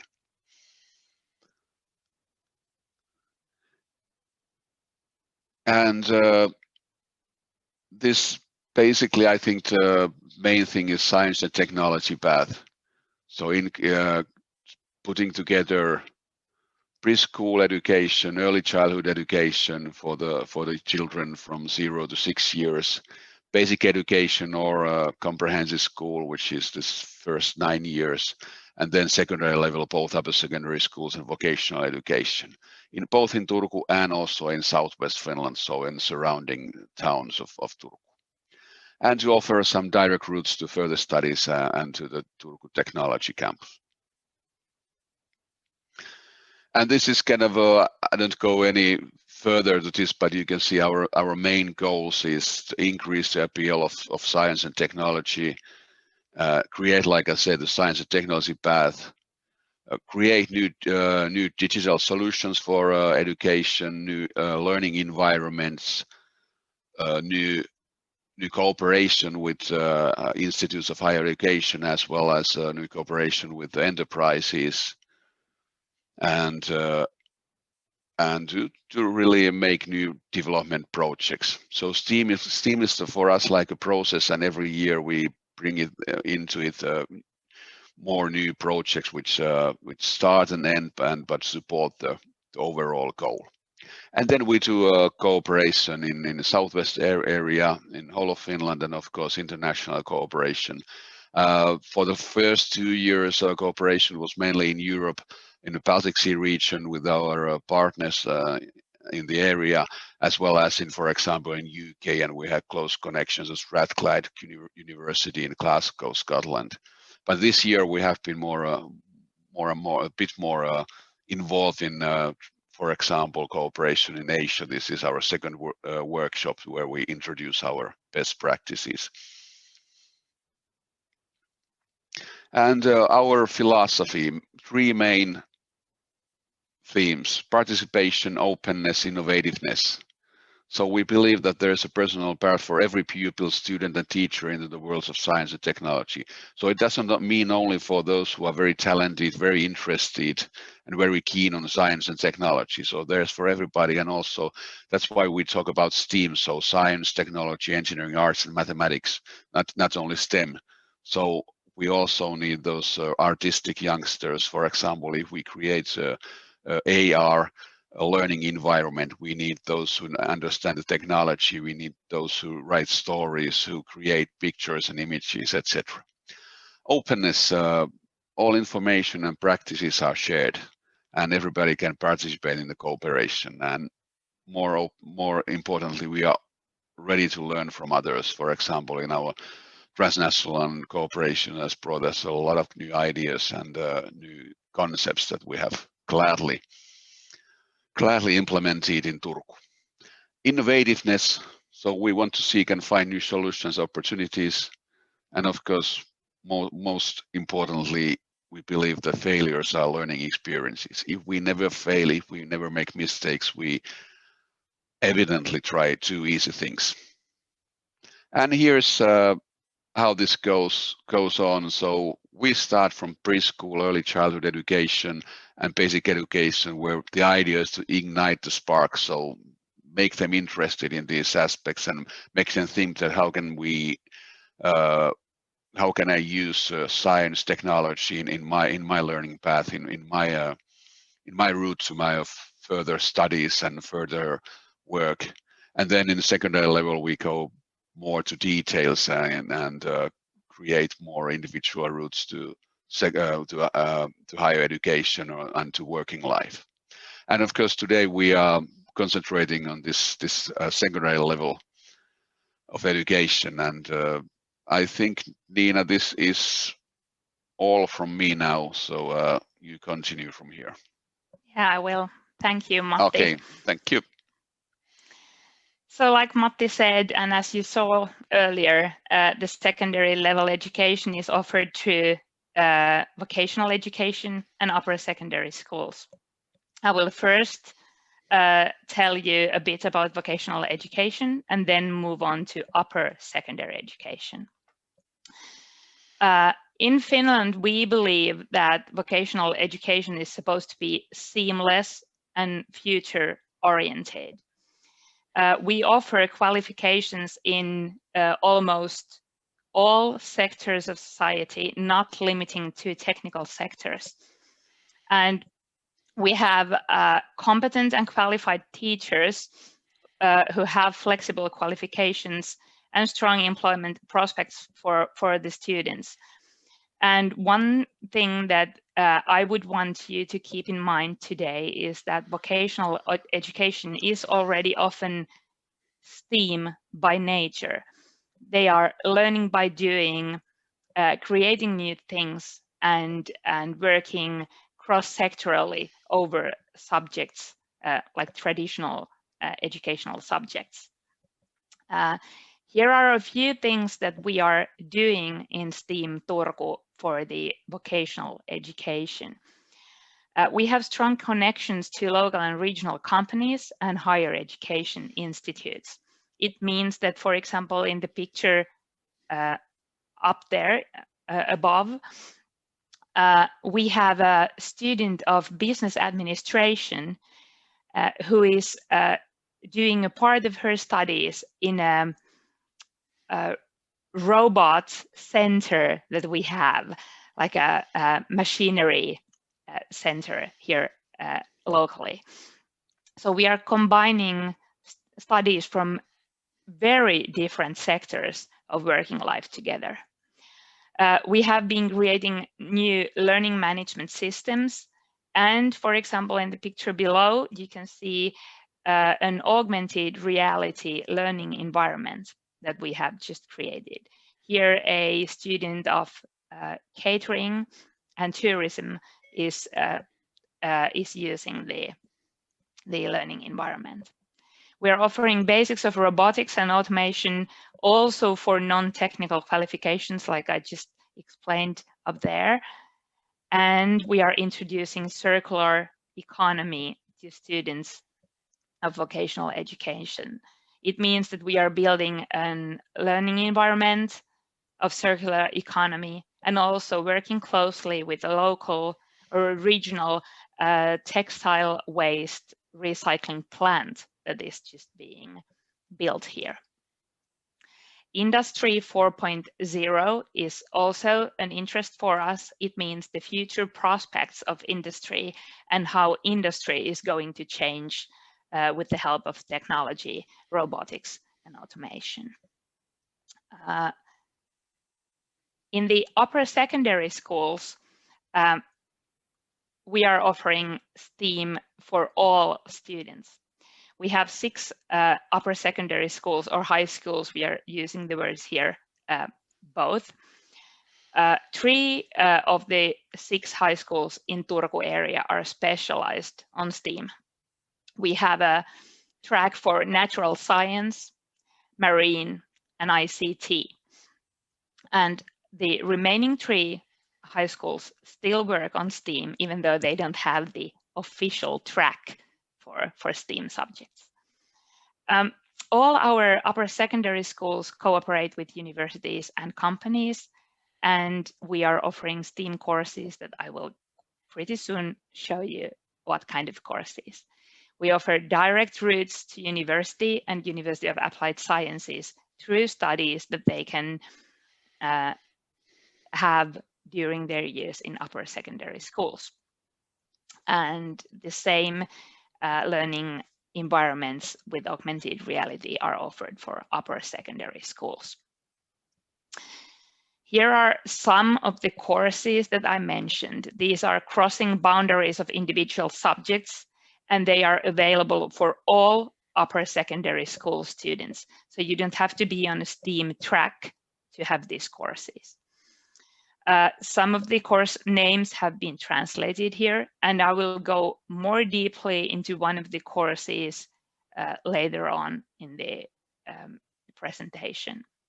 We are offering, for example, traffic physics, artificial intelligence, human and the environment course, and like Matti was presenting, we are keeping arts closely tied together with STEM.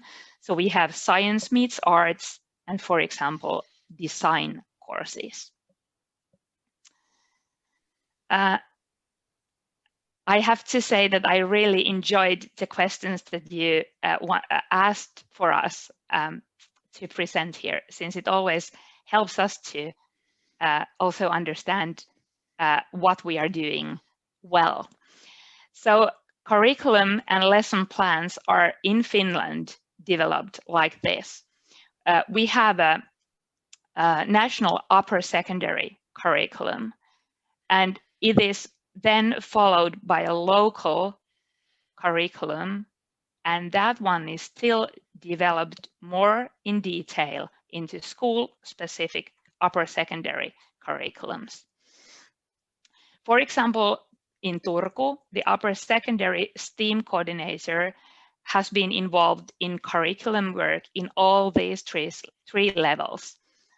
That is a very normal system here in Finland. The teachers are involved also in the national level, definitely in the local level, and every time in their own schools curriculum work.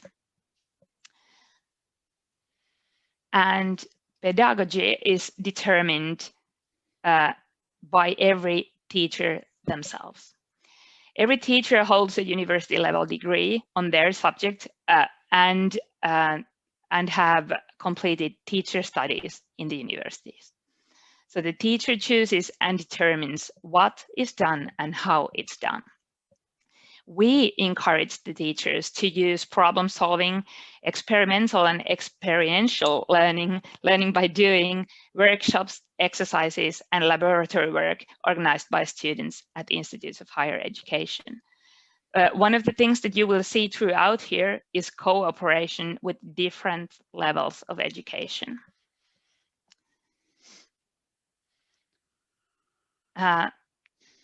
Through teacher studies, every STEAM teacher is capable of choosing the appropriate STEAM exercises, tasks, and equipment. We want to encourage the teachers to do cooperation. They don't have to, the schools don't have to own the things. They can borrow, they can visit the institutes and come back to their own places without having to buy things for themselves. I'm going to present you with 3 cases from STEAM Turku upper secondary schools. One of them is a course called Radiation Physics. In this multidisciplinary course, the students were learning about history, physics, their first native language, Finnish, social studies, health education, and geography, for example. They worked closely with local companies and the university and managed to build a cloud chamber and familiarize themselves with basics of radiation physics in everyday life. And one example of the multidisciplinarity is that they, when they learned about radiation physics, they learned about the effects of Chernobyl accident, for example. And the 2 following cases are examples of cooperation with younger students. We encourage teachers to plan STEAM activities which reach to other levels of education, like I said. And often we encourage teachers to work down also, not only with universities. When students learn how to teach, they will also learn better, the learning results will be better. So in these pictures, you will see upper secondary students teaching students of, I believe, 4th grade. They are creating a Father's Day presents for their dads. And these are binary bracelets. So the students first learned about binary coding. Then they created instructions that can be taught to younger kids. Then they went to the school and were teaching the things that they had just learned by themselves. And then the kids went home with the bracelets, the presents, and instructions how to decode the bracelet. And this way also the parents got to learn about binary coding. And in the following example, the high school students offered a basic robotics afternoon for early childhood education. One of the problems with this one was that we only got to offer 4 robotic afternoons, but there were an interest of 27 groups. And this shows to you that we have a growing interest for STEAM subjects over the education levels and boundaries, and we encourage the students to learn by doing.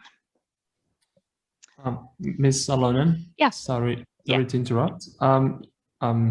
And apologies for not reminding you about the time frame for each presenter. Yeah. So we have 3 more minutes.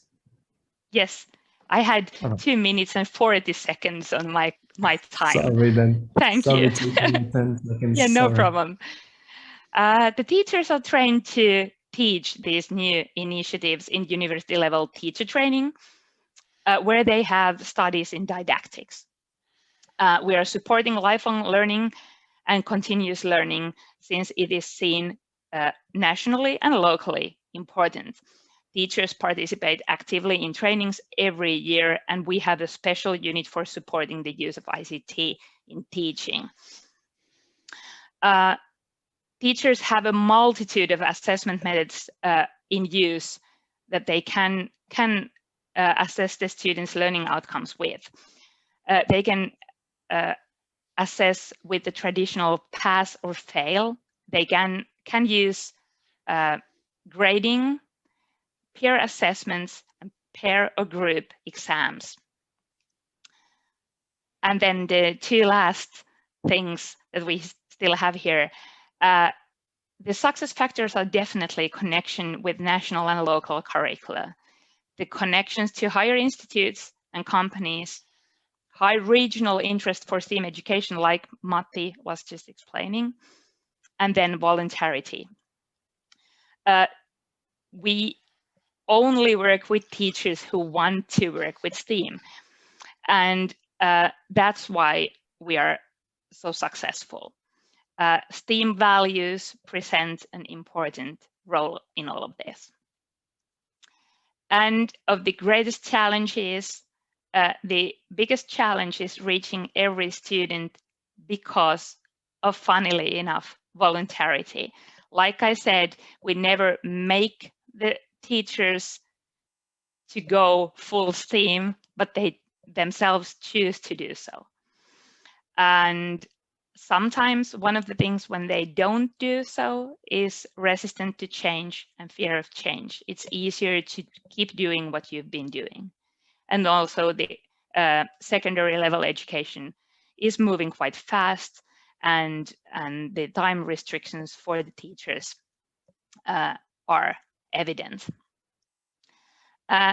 We had one more thing. I know I have 10 seconds, but one of the cases for 21st century skills would be Beyond 2030 Challenge. And it is a competition that we created with a pharmaceutical company, Bayer Nordic, and the City of Turku for students in upper secondary and vocational schools. And the aim is to increase the appeal of technology sector and to encourage students to study STEAM subjects and strengthen the cooperation between educational levels and stakeholders. And the goal of the competition is to develop creative solutions, products, and applications that will save either the planet or humanity, or maybe even both. Last year, we had 41 teams submitting their entry for the competition. And since the results were so amazing last year, the competition is now expanding to a national level. But I know we have now exceeded our time here. So from my part, thank you. And if you have any questions that you want us to answer, then please. Thank you very much, Mr. Michaela and Ms. Salomon, for this wonderful illustrative presentation. We know that Finland scores really high in international student assessment programs like PISA, and we really value each opportunity to learn that secret. So thank you very much. So ladies and gentlemen, we will have questions and answer section right after our discussant. So ladies and gentlemen, please welcome our discussant, Albina Hartner, the head of the Department for Developing STEM Education in ITSM under Ministry of Public Education. Albina, if you are here. Hello, I'm here. Hello. Thank you. Yep. Do you hear me? Yes, yes, please. Thank you for your very informative presentation, and thank you for having me at your conference. It's a huge honor for me. And I would like to discuss the presentation that I just heard. Let me share my presentation. First of all, I would like to touch upon the points which I think could be taken and implemented into the Uzbek contest. I found that it's very interesting and that you can borrow the equipment from the cooperation or universities, and I think it would be great to try to implement it in Uzbekistan. Also, the second point is to support lifelong and continuous education. And I know that Avloniy Institute started already this program, and it will be really great. Also, there is some points that I think that it's really hard to make it work for now, or they're not going to work in Uzbekistan. Such as following, that teacher can choose the subject that they want to teach or exercises, because all our courses are predefined and established as a national program. The second is elective STEM courses for the secondary school students, because it's also, we have a national program that students should follow. So the third would be every teacher would have a master's degree. We still have a shortage of the teachers, and most of them have only bachelor's degree, but we will be working on this. It will take some time for us. So moving on the second part of my presentation, I would like to give you some information about what is the situation in Uzbekistan and what we're going to, and how we're going to change it. You see my screen now. In Uzbekistan, we have a population of 34 million people, and major industries is the natural gas, oil, metallurgy, chemical industries, cotton and silk processing, agriculture, and car manufacture. And all these industries takes as STEM subjects as a major, I think. So everyone is aware how STEM subjects are important and how it helps to develop critical and independent thinking, and also creative skills, and these skills will be very important to develop industries and renovate them. So national cooperation in developing STEM education is Ministry of Public Education, ITSM, Avloniy, and Republican Education Center. So with the initiative of ITSM and with the support of Ministry of Public Education, we are planning to build and renovate 200 of specialized on STEM schools, and also equip each teacher training center with the STEM equipment. And when we started this project, we started with defining the problem that according to the UNICEF research data in 2020, understanding of science at public schools is only 62% rate, while application of science knowledge is at 56% rate. But higher level thinking ability in science is only 50%. Overall, the results demonstrate that primary school students' achievement is not sufficiently high. And comparing to other countries such as Singapore, Korea, Japan, and Russia, also Finland, but comparing with Lithuania, Croatia, and Serbia, we are higher. So theoretical knowledge, a lack of practical methods, and teaching doesn't correspond to contemporary standards of education, and especially for the STEM education, because STEM education is a practicing and applying the knowledge. So our aspiration is improve science higher level thinking, and with this is coming to enhance quality of science teaching within the STEM program for ability to apply experimental and lab works for students. But also we are planning to enhance and avail 200 specialized school science lab equipment. At this moment, we are making effort to improve science subjects as chemistry, biology, and physics. So we have a milestone for us to have by the August to have selected mentors for the training, and by the September already have the first batch of the mentors trained. In December, we are planning to already have a tender procurement for the STEM laboratories, and by May 2022, we would like to have already laboratory equipment distributed for the specialized STEM schools. So we have trajectories that we're planning to achieve during this project. And as I mentioned, by the April of 2022, we would like to have already enhanced teacher skills in teaching fundamentals disciplines as physics, biology, and chemistry within the STEM program, having by 40% increased. And having avail standard school science lab equipment at school, but also by 40%, but at 2024.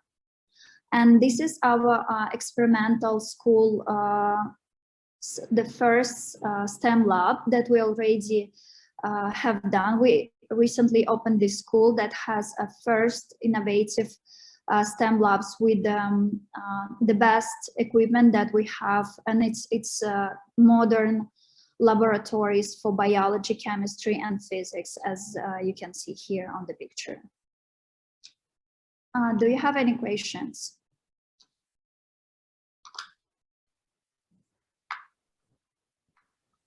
Wow. Albina, thank you very much for highlighting important points from previous speakers' presentations and bringing Uzbekistan context in this sphere. It's always a pleasure to see you participating in our conferences, workshops, and other different events. Ladies and gentlemen, now it's time to move on to the question and answer section. So if you have any questions about the presentations you've just listened to our presenters, to Mr. Matti Mäkelä and to Ms. Nina Salonen, or to our ITSM expert, to Albina Hartner. Please, you're welcome to go on mute and give your questions. Or if you would like to text your questions, if you prefer to text, so please use the chat box and leave your questions there kindly. Thank you. But I have one question to Mr. McKellar, if I may. Sir, you mentioned that this STEM technology, this STEM is implemented in all sectors of education, starting from preschool to high school, even to the university level. So is there any agency or is there any organization which kind of maintains the implementation of STEM in all the,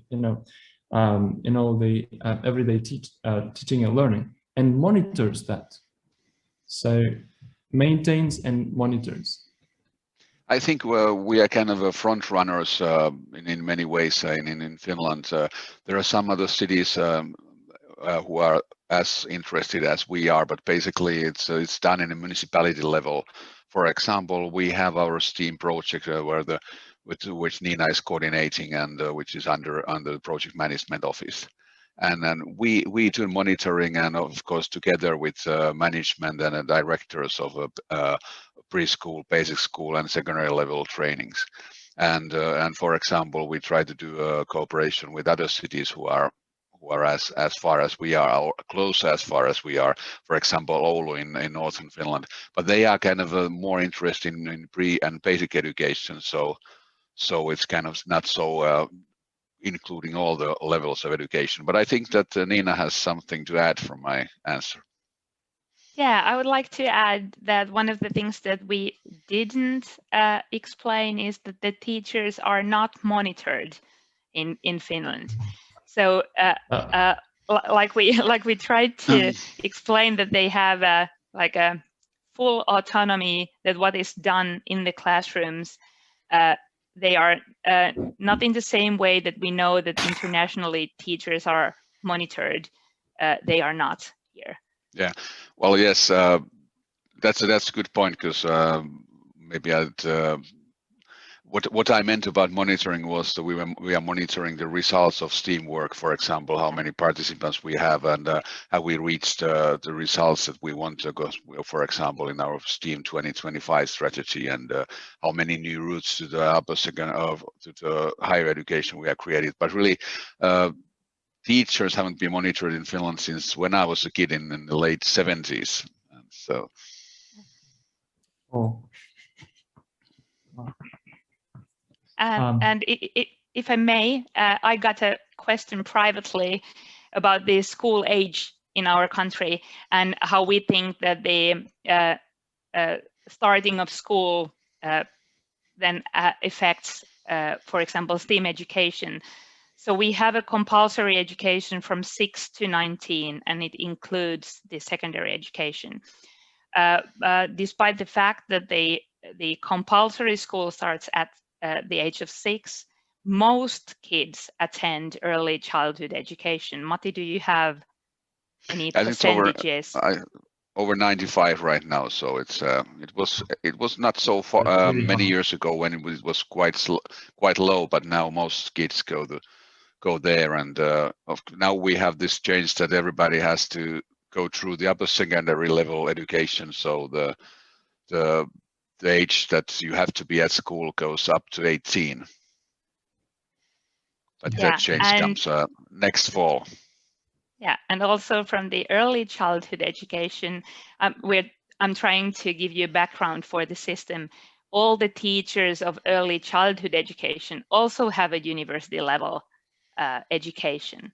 So we are making the steps of for example, science education already from the year 1 or 2 when they attend education, even though it's not compulsory. Oh, all right. And what I think maybe few more words about Finnish education and the good results, for example, in PISA studies over the years, which is kind of interesting that we don't use that much money. Of course, it's little over OECD average, but not the highest number of money spent in the world. So we get good results with reasonable funding, and also the the working hours, for example, in basic school, they are among the lowest in developed world. So good result with youngsters doing a reasonable amount of work and with reasonable amount of funding. So. Thank you. We have also received an interesting question in the chat. So it seems to be difficult to organize classes, including different grade level students. How can you organize it? And all students, all senior students can participate in this kind of class, or some students do that on a voluntarily basis. So Nina, want to answer? Yeah. Yeah, I was thinking that it is of course a challenge, and the ability to adapt teaching is definitely one of the core things in Finnish education system, that the teachers can simultaneously use different teaching methods for the same class, for example. I would say that learning by doing is one of the key things, and all senior students participate in that, of course. But then these smaller projects that I was showing to you, not everyone gets to do that. And they are mainly done by the STEAM track upper secondary schools that I showed you before. Is there, Matti, something that you would like to? Yeah, I think that's one thing that makes this easier is that the good results and the good word goes very far, because students who have been involved in this kind of activities, for example, university students, they have been teaching and working together with students from upper secondary schools, even teaching science and technology for 5th graders, so which are at the 12 years old. And upper secondary school students, they have been teaching for preschool students. So results are good, and everybody has enjoyed, and they have felt that they have learned a lot. Not only those who have been kind of a object to teaching, but also those who have been doing the teaching, that they have understood their subject much better. So good results. I think it's one way to prove everybody this is win-win situation. Yeah. Yeah, and one thing that I would like to add from STEAM teaching is that we often hear from the teachers that they don't necessarily know what they are doing, since they are learning by doing, and they are learning simultaneously with their students, so that they are openly saying that I don't know what we are going to learn during this course, but I'm with you. And then they together do this. And sometimes, for example, we had just a course in augmented reality for upper secondary school. And actually there was a student who was far more advanced than the teacher. And the student was taking a high responsibility of the course contents with the teacher. Yeah. And another example, there was one vocational school was arranging an e-sport event, and they had one teacher who has ability to do that, and then this teacher went to other organization, and they was thinking about canceling that, but then they asked their students if there were some who are close to professional level in e-sport, and they found few students who arranged the happening. So it's learning happening in many ways. Indeed. And it's actually the teacher's role, right, to maintain the quality.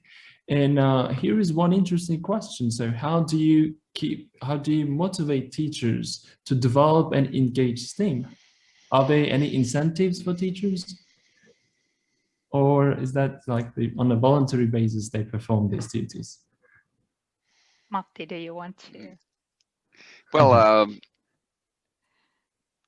Well, I think, like Nina said, there's voluntarity is of course sometimes problem. And for example, during the times of COVID-19, when it's been very hard for teachers and of course for youngsters, there are some who sometimes say that this is now enough. Like I only can concentrate on my basic work. But usually there again, and so teachers find that this is giving so much, and then of course they get a little bit more money. But I think that's not the basic motivation. But it's that they learn so much and they new things, and it makes their working life much better. Because like if you do the same things for after the year, it's getting a little bit boring. But when you realize that now there are new things going on there, and a lot of teachers are really motivated to develop their work and to learn new things, and some of them are like history teachers, not math or science teachers, and they have created and learned amazing things. Some of them had no idea, for example, augmented or virtual reality when they started in some projects, and now they're real experts.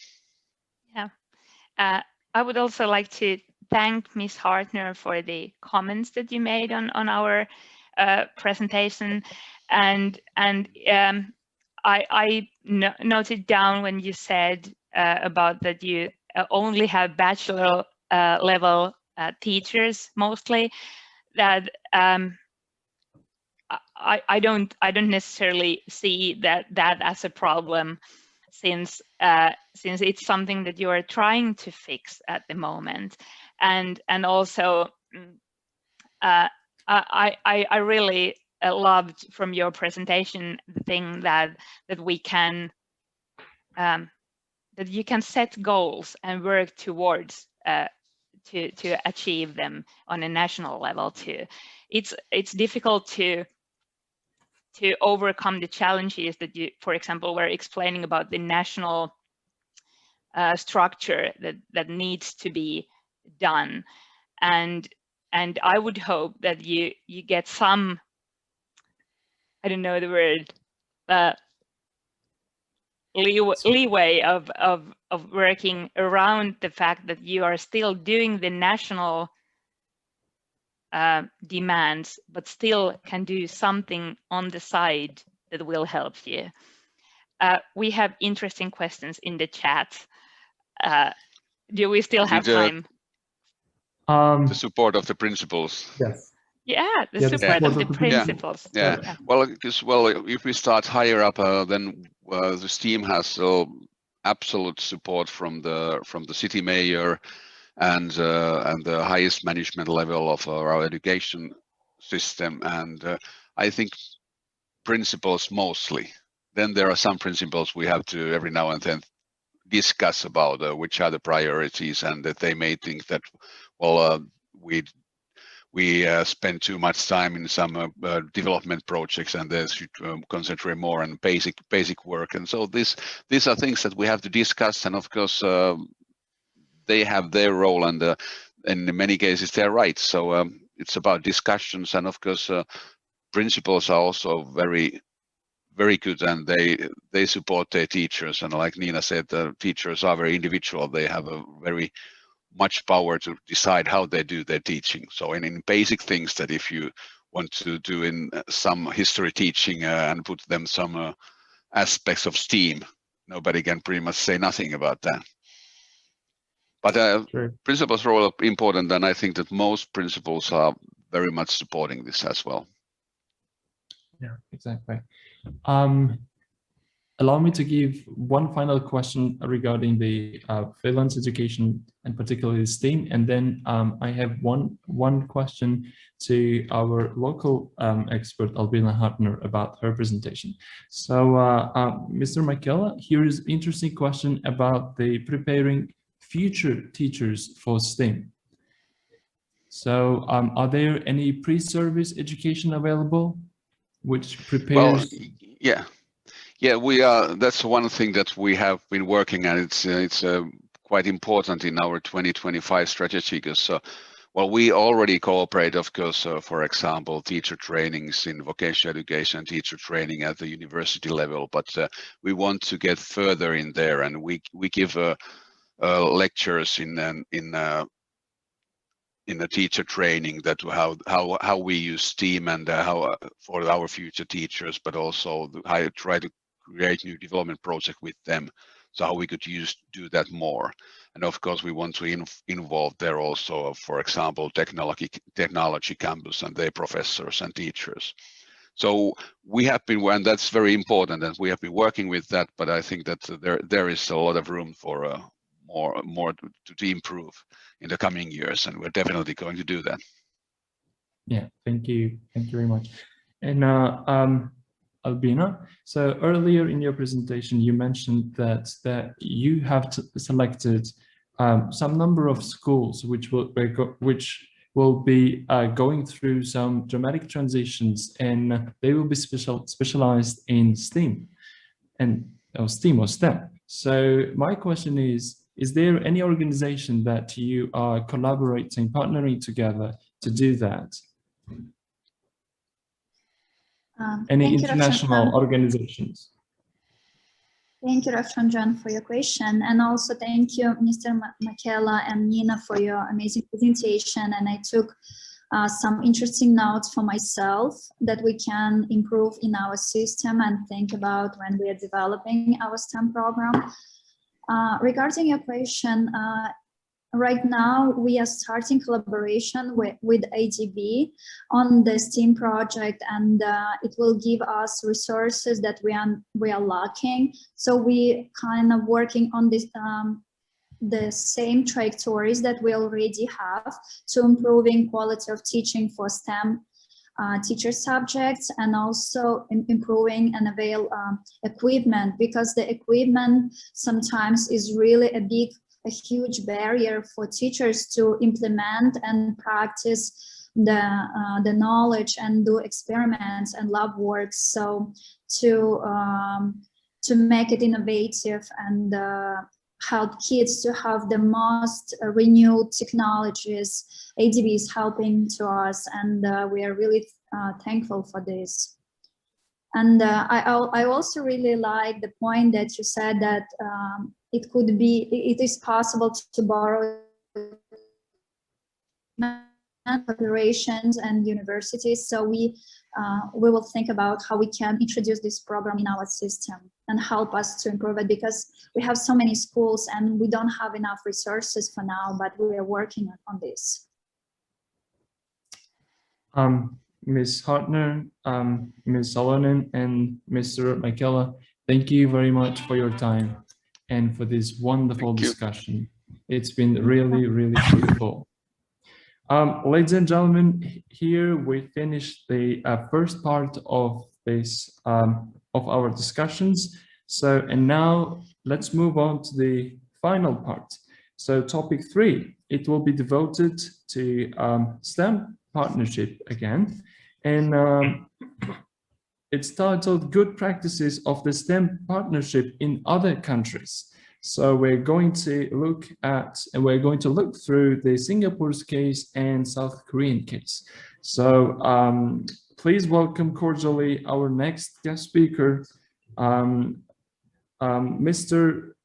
I hope that I'm not wrong about that, Mr. Subramaniam, a former associate professor from Nanyang Technological University.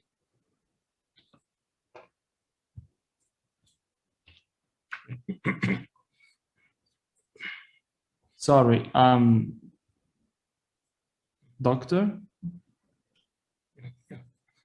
Dr. Subramaniam. Yeah, shall I start the presentation? Yeah, okay. Hi, hi, sir. It's wonderful to see you. Yes, please. But before you go, allow me to introduce you to our audience with a couple of more sentences, which I failed to do with our 2 previous presenters, and I apologize for that. So Dr. Subramaniam has recently retired as the Associate Professor of Science Education from National Institute of Education in Nanyang Technological University in Singapore. Prior to this, he was working at the Singapore Science Center to popularize science and technology to students and the public. Dr. Subramaniam has published numerous research papers in international journals. He is a fellow of the Royal Society of Chemistry UK, as well as the fellow of the Institute of Physics UK. Doctor, the floor is yours. Okay. Okay, thank you for the kind introduction. Now, today I'm going to focus on STEM partnerships, with the focus on Singapore. Now, first, okay. Now, generally speaking, when we talk about STEM, if you look at the research literature, you find that even though it stands for science, technology, engineering, and mathematics, but commonly, it can also refer to the separate subjects within STEM, like physics, chemistry, mathematics, biology, or it could also mean an integrated discipline connecting all these separate subjects. So as far as my presentation is concerned, we will use the above framework. Now, STEM, I think we all know, is very important. Like at the moment, we have globalization, new developments in information and communication technology, and advances in science and technology. All these are impacting on society. So you find that the competitiveness of nations are very much at risk if they don't rise to the challenge of these developments. So that is the reason why that the modern economy is very much driven by STEM. I think we all know that a lot of jobs are taking flight, and quite a number of traditional vocations are merging together and moving up the value chain. So all this have got implications on the economy of a country. So that is the reason why it's very much important to lay a good foundation for STEM in schools. Now, when I say good foundation for STEM, it means especially science and mathematics. Now, why this is so, I'll come to it shortly, but nevertheless, I must say that STEM is very important because the modern economy is very much driven by STEM. Now, some background information on STEM.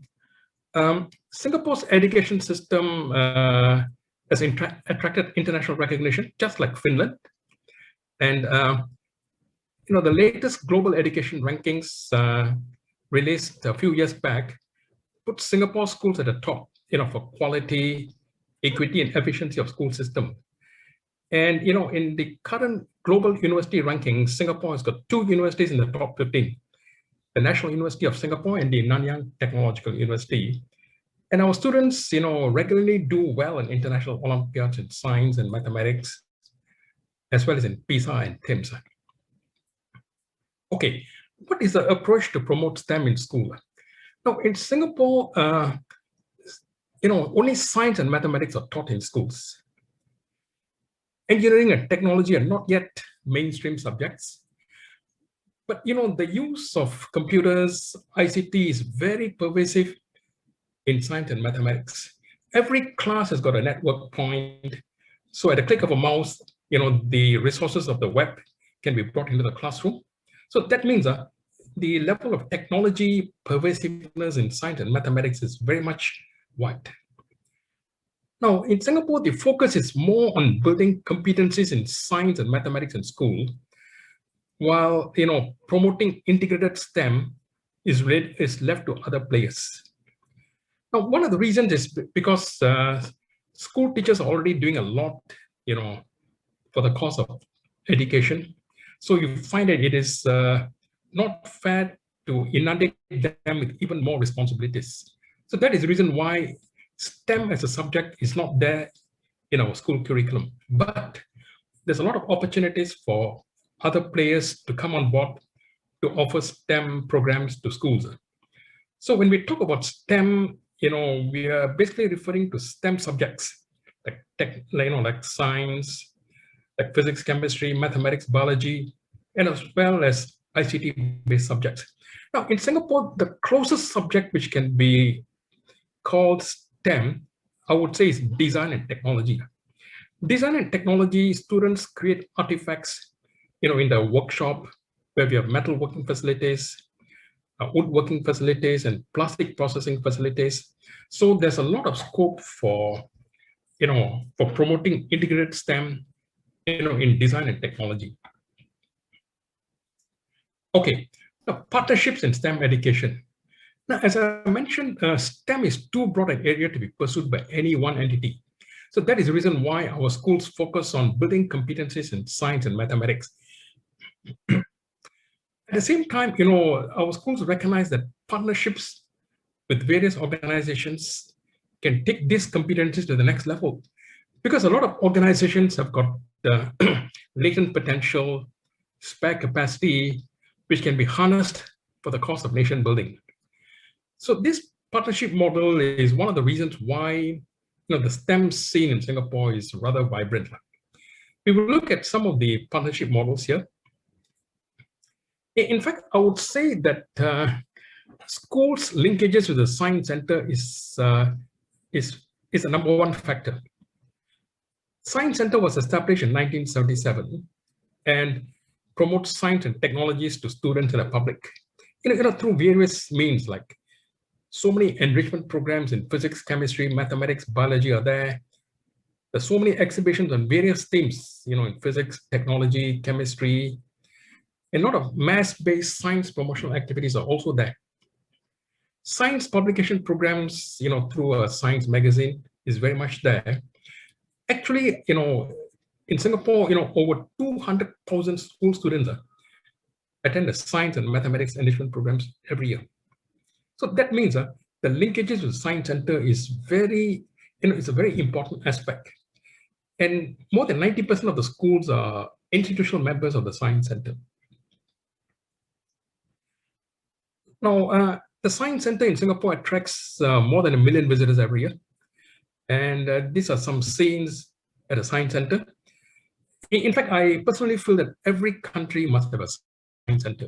In Singapore, when the Science Center was first formed, the government recognized the fact that science literacy is very important for economic development. And in this thinking, the role of a Science Center was given precedence. So that is the reason why the Science Center in Singapore, was government initiated. And right now, it's even become a tourist attraction. Now, the next factor is, of course, what we call the applied learning program. Now, in the Science Center, a separate unit has been formed called STEM Incorporated, with support from the Ministry of Education to focus only on integrated STEM. And this is offered to schools.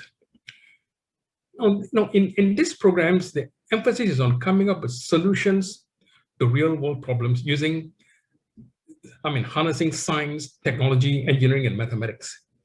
Now, the interesting thing about this is conducted within the school premises.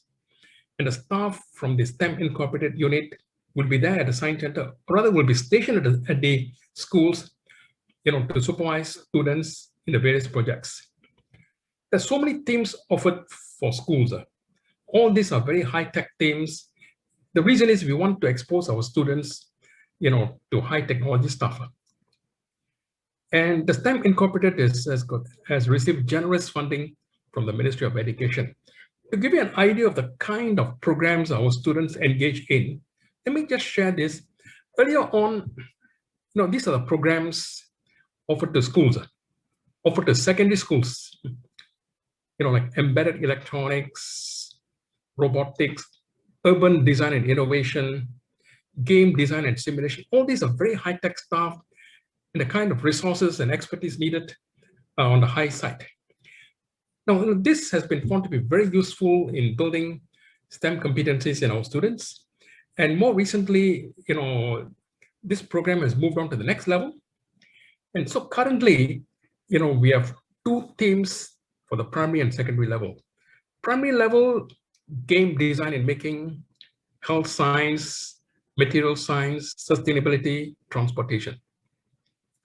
Secondary level, we have, because Singapore is a city-state, so we offer themes like cities and urban landscapes, emerging technologies, which could be a range of technologies, future of transportation, health and food science, and of course, a very important topic is sustainability. So the basic idea behind this is that it integrates science, technology, engineering, and mathematics, because a high-tech platform allows for the merging of these disciplines.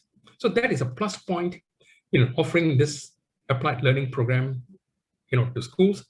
And the feedback from schools is that, this has been very useful in promoting integrated STEM. See, these are some of the scenes, in where students work on integrated science projects. Now, as I mentioned earlier, our schools focus a lot on building competencies in science and mathematics, because only when the competencies in science and mathematics are there to a certain level, then only students can embark on integrated STEM. So that is the reason why we still have not offered a STEM subject in schools, because we want to focus on building up students' competencies in science and mathematics. And one way in which we do this is, of course, project work. Now, this form of project work is rather unique. At primary level, we have what we call the Young Scientist Badge Scheme. And this scheme, again, is driven by a partnership. Singapore National Academy of Science, Singapore Association for the Advancement of Science, Science Teachers Association of Singapore, and of course, we link up with the Singapore Science Center. Again, as you see, a partnership model involving NGOs have been found to be very useful, in promoting project work. Now, you find that students can engage in 17 disciplines project work: geology, zoology, IT, ecology, and so on. Basically, there's an activity card, and students need to do a certain number of activities to qualify, for a young scientist badge. So as long as the teacher certifies that the student has completed his activities, the student will be given a badge. And the scheme is still going very strong, even though it was conceptualized nearly in 1982. So but now it's fully online. So this scheme, based on a partnership model with NGOs, has been instrumental, in imbuing project work skill sets among our students. And there are quite a number of students, in fact, many students who have completed all these cards. See, so in other words, when a student, completes an activity card in chemistry, he or she gets a young chemist badge. And this is, students see it as a prestige, to earn this badge. At a secondary level, I'm a young physicist card. Here, students do things like they build a telescope, they go to the science center to study and exhibit on physics, and so on. So like this, we have quite a number of activity cards in the respective disciplines. It is not necessary for students to complete all the activities. As long as they complete a certain number of activities, then they're entitled to the Young Scientist Badge. At the secondary level, we have what we call the Questa Club scheme, but this is more open-ended and not structured.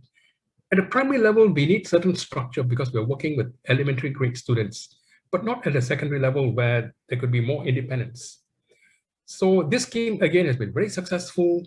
The fact that it's going on strong, even after being established in 1988, it shows that, the scheme has been well received by students. Now, but another thing I need to mention is, when we talk about, say, physics or chemistry, there's always some mathematics in it. So in other words, it is seldom a very puritanical discipline. When you're talking about physics, there's so much of mathematics involved. So in other words, often it's more than one subject. Well, there are other partnerships, to promote STEM education. We have the National Robotics Competition. Now, I think we all know that, in robotics, there's so much of engineering, science, mathematics, and technology involved. So this is a great way to promote, robotics among students. We also have the Singapore Science Festival. Again, it is a partnership between the Singapore Science Center and the National Research Agency. Let's look at a few scenes from the National Robotics Competition. This is again, integrated STEM is very much, in play, when students do projects in robotics. Yeah, Singapore Science Festival as well. But we need to reiterate that before we could move on to integrated STEM, students' competencies in science and mathematics are very important. So this has been our philosophy. Again, we have another other two schemes, the Tan Kaki Young Inventors Award. This is organized by a philanthropic foundation. The Singapore Science and Engineering Fair, again, is a partnership between the Ministry of Education, the National Research Agency, and the Science Center. Again, these programs offer tremendous opportunities for students to engage with STEM in real-world settings. Because when the students invent artifacts, there's so much of science, technology, mathematics involved. So again, it's very much harnessing, the disciplines of science, technology, engineering, and mathematics.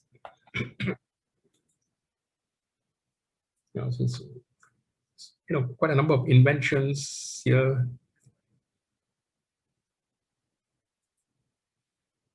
There's a Singapore Science and Engineering Fair. Again, these are very popular and our students look forward to it.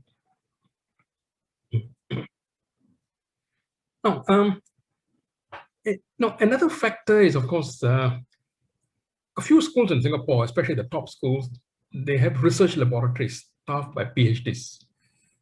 We have, even advanced facilities like nuclear magnetic resonance, atomic spectroscopy, and quite a number of other advanced equipments available. So students have an opportunity to do experimental work with some of the latest techniques. Again, to really make sure that this scheme reaches out to students who are interested. This is restricted only to the top students, and that too, they must be interested in research. See, like one of our schools, these are just secondary school students. They've come up with a new DNA test kit, which costs $30.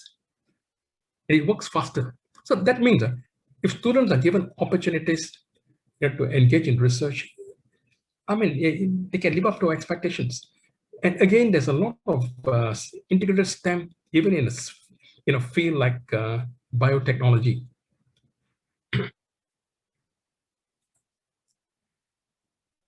Now, we also, focus on invention culture.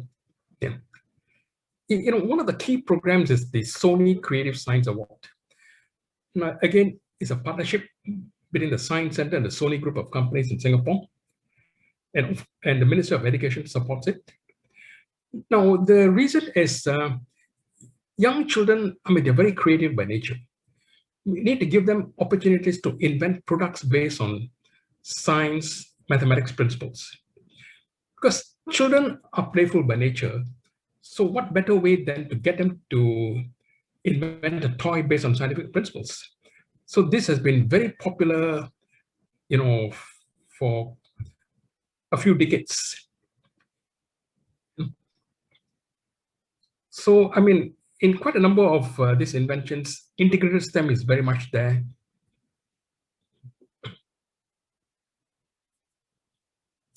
Now, another thing is research internships for students.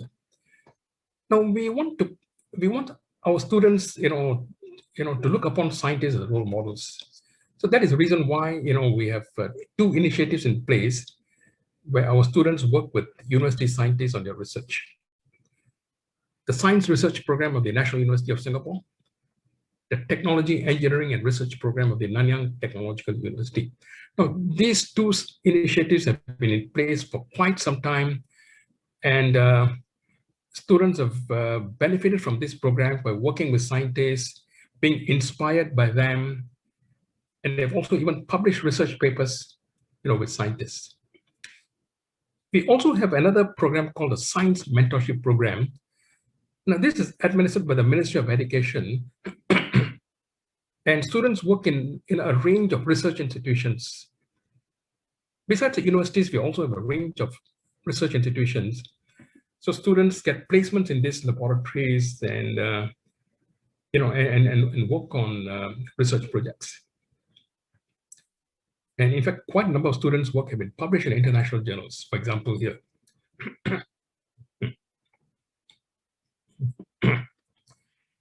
Now, as I mentioned earlier, in Singapore, we want our schools to focus on building competencies in science and mathematics. That means physics, chemistry, biology, mathematics. STEM as a subject has not been introduced yet. And this is where, to promote STEM, an environment is in place where we encourage external vendors to offer such programs to students. But again, these programs cost money. And this is where, the government has got a scheme. Every student in Singapore from primary, secondary, and junior college has what we call an EduSave Pupils Fund. The government parks money every year into the account. I think it's about, at a second, typically about $100 to $200 every year. So students can use this money, which is in their account, to pay for these programs. Additionally, for this purpose, the Ministry of Education gives every school what we call a EduSave Fund based on the students' enrollment.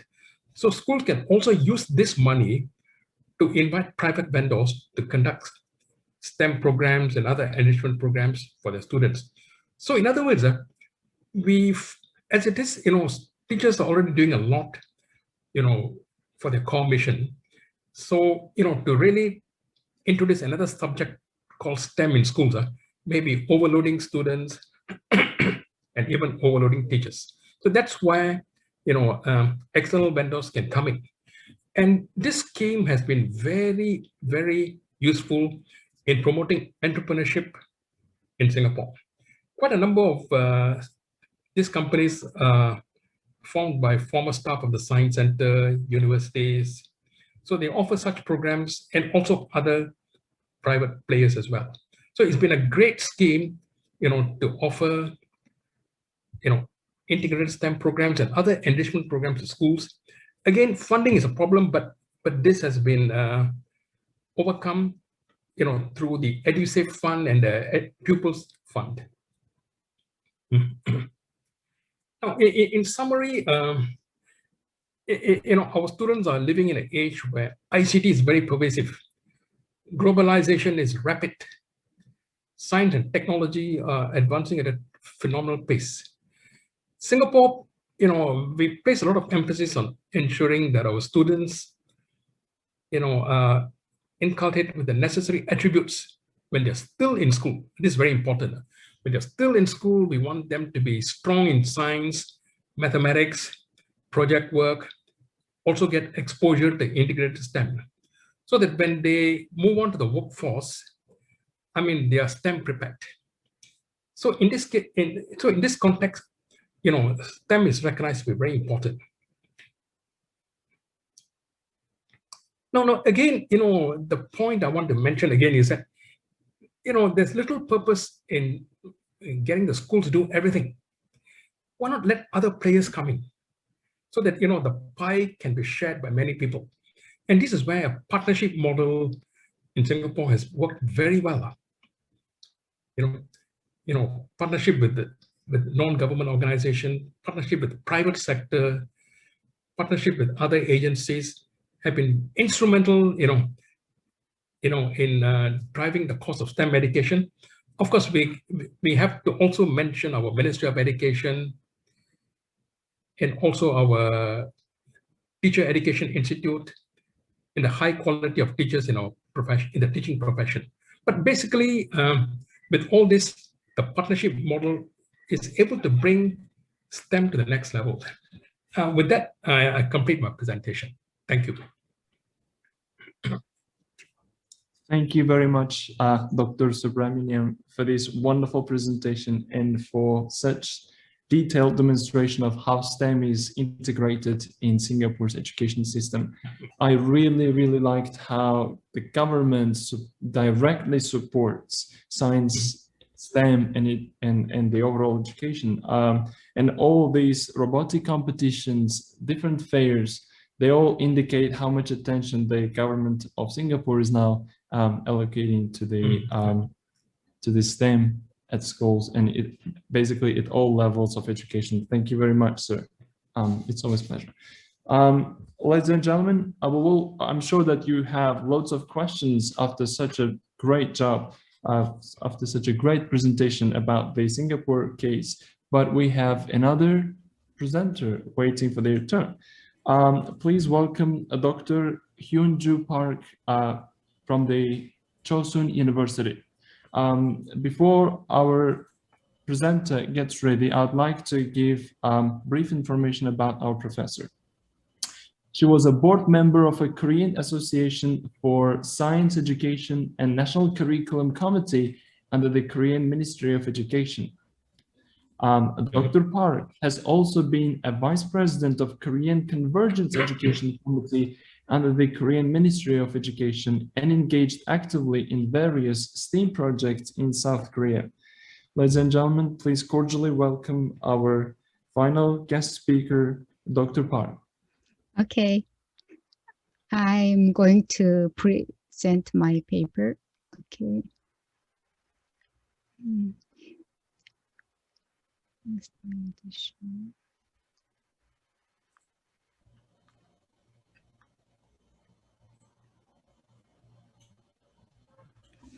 Can you see my PPT slide? Okay. Good afternoon. I'm Hyunju Park at Chosun University in Republic of Korea. Thank you for giving me the opportunity to participate in this meaningful program. It's very honored to be here, especially the last presenter. I hope this makes you happy.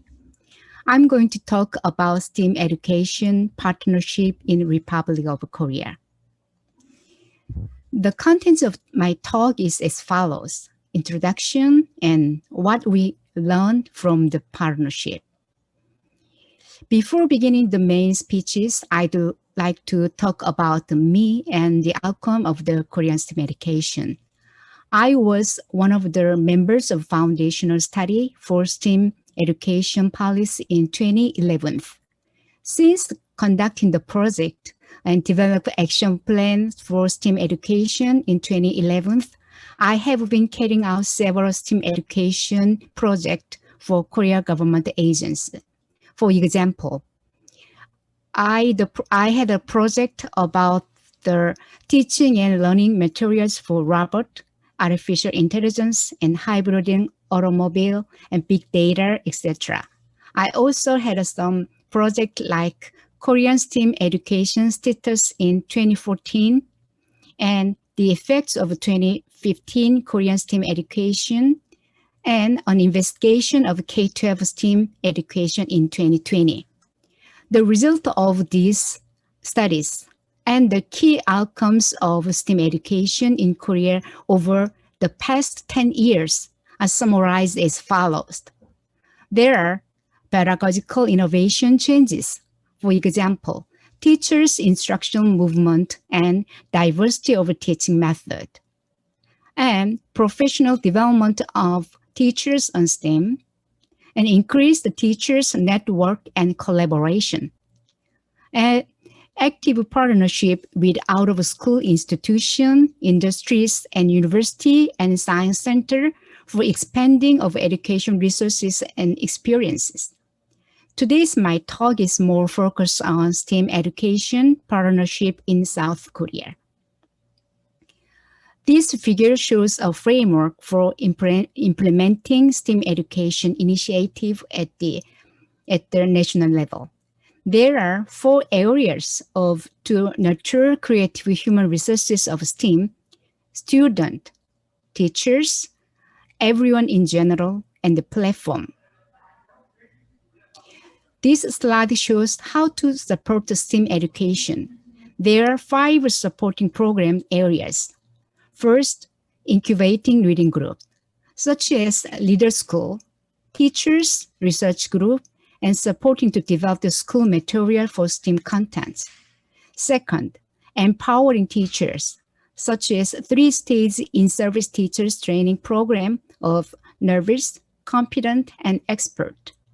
Third, disseminating content, such as career-related program, curriculum-related program, and cutting-edge science program. Fourth, hands-on inquiries for students, such as Expand Outreach Program, University Student Social Learning Service for STEAM Education, and STEAM Research and Education.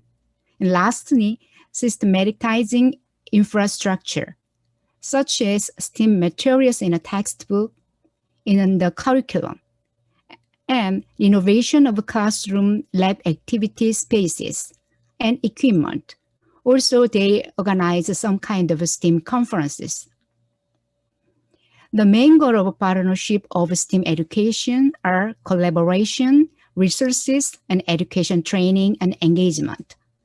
The representative of a good partnership with the schools are institutions and science center and industries and companies.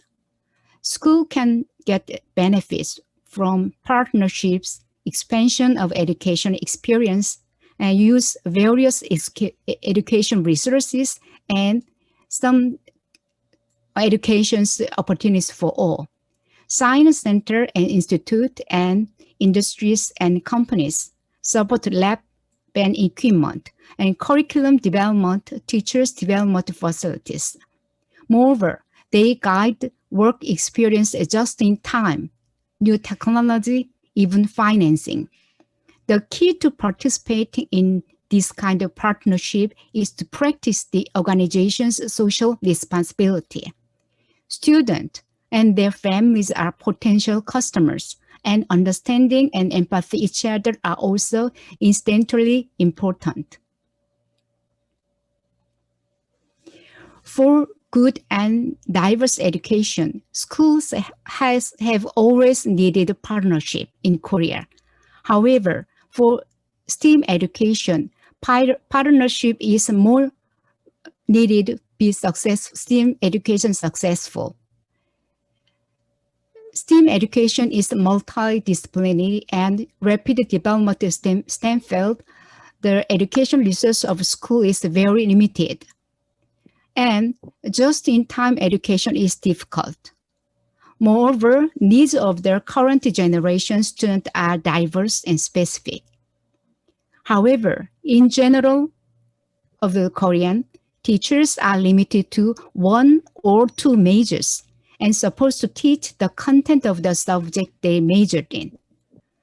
The partnership between schools, institutions, and industry and companies help us and solve difficulties such as limitation in material resources, human resources, and space, equipment, and time in STEAM education. Therefore, STEAM education, teacher must collaborate with other teachers and with other experts from various institutions and organizations.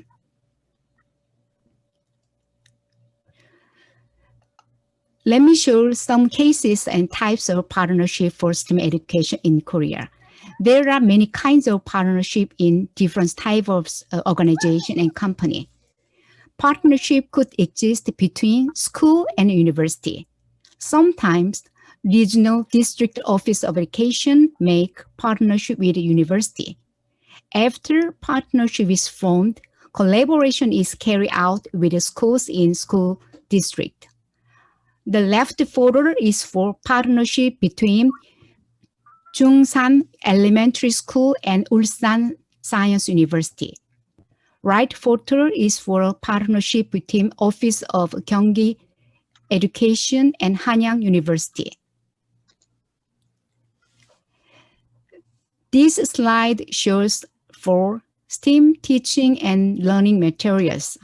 The title is Virtual Reality Artist, developed by Korea Educational Broadcast. This is the EBS, EBS is an educational broadcast operated by government. This consists of teacher's guidebook and teacher's learning material and student activity and worksheet. This slide also for STEAM education and materials.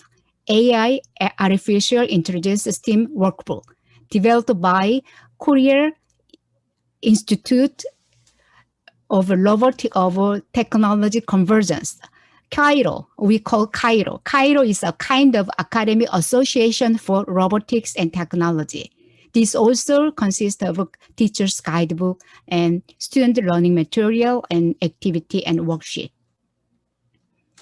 This program is for human life and education with STEAM, developed by scientists and engineers without borders.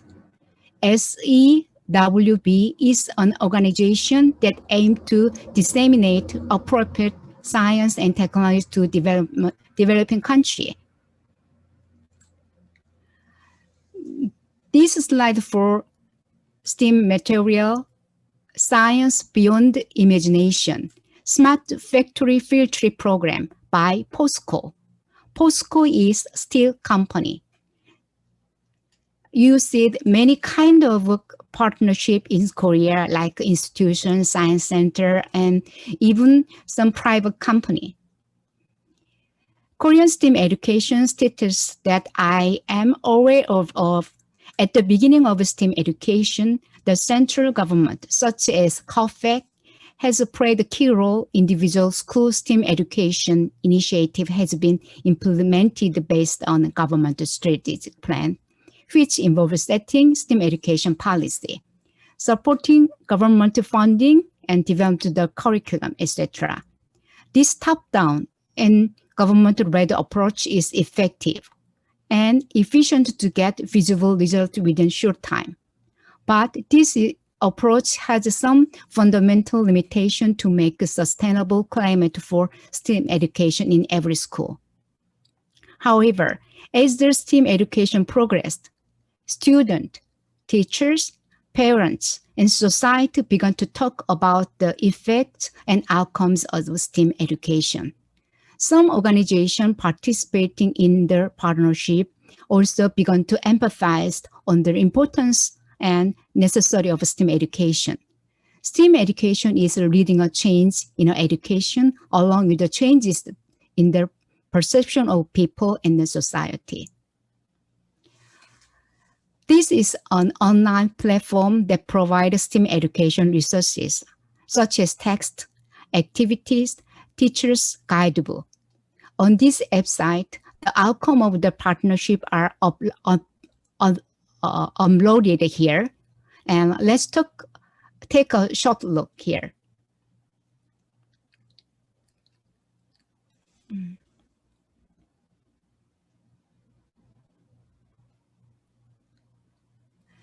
This is run by the COFEC, our government agents, and this is a STEAM online platform. There is a kind of by subject and this outreach program like partnership STEAM and teachers' outcomes and other resources and communities and introduction of STEAM. In the program, they divided like a discipline and cutting edge program and science and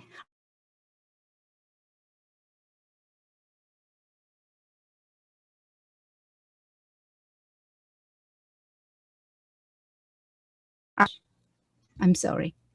Oh, this one is the kindergarten and elementary school, and this is a career funding. So this is more like a school level, elementary and middle and high school and some other organization. So another collaboration is, for example, of teachers collaboration like SNS. So this left photo is a KakaoTalk group collaboration. This group is there are nationwide members are about 1428 teachers, and they communicate each other. They developed some STEAM program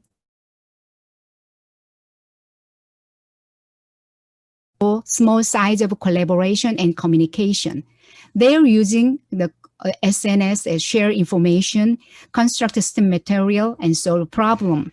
And even they develop the professionalism in teaching and human relationship as well. And the other type of online manual is like Google Classroom manual. This is online teaching material developed by I and my colleagues.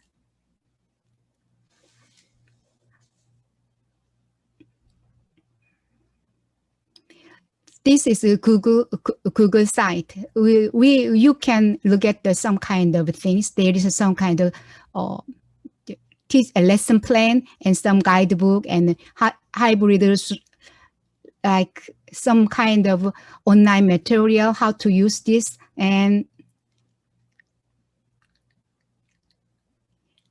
there are some tutorial sites, so they link all together so that teachers can get many ideas here.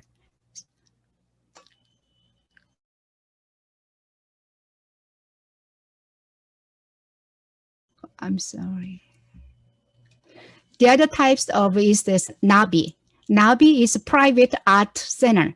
Not only science center involve the partnership, but also other kind of center involve the partners, STEAM education partnership. This is NABI. NABI is art center. I just linked shortly. Art Center NABI has some kind of various program, especially the education is more like a STEAM program. There are some programs for teachers, some program for students, some are just the general, so that they can get some more idea and some workshops. So this is one example of a NABI program. This title is Artificial Intelligence with Sound Art. This program consists of teacher's guide and student material and student activities. This program is for listening arts and seeing music and musical instrument playing together. This is more like three class period. This also has a NABI program, a STEAM education program, teachers training program by Art Center NABI. This case is for Yongin Information High School and Intel Corporation partnership. As part of Intel Make Tomorrow, Intel Corporation runs a program, Intel Innovation Lab for Yongin Information High School. This case is for Seomyeong Computer High School and IBM partnership. IBM runs P-Tech program and educate artificial intelligence and programming, big data analysis, and machine learning, etc. Let me give some kind of example of how Korean students had a STEAM class. This is Swan High School, Swan Hana Middle School, and teacher's name is Ham Hyung-in. This is make like work together and think, plan, try to fail to try and fail. But student activity for 4 minutes, and I'm going to show very briefly. There, built house.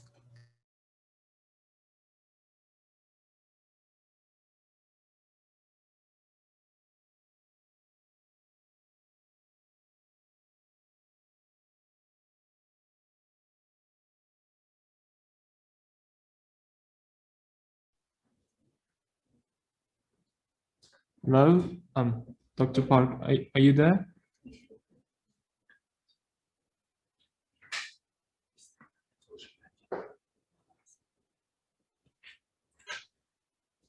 I think we have lost our professor from Chosun University.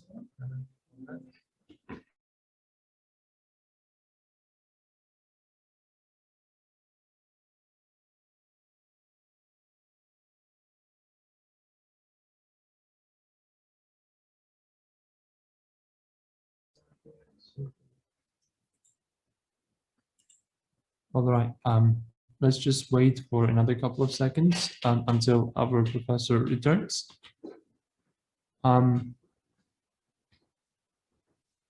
It has been another great presentation about how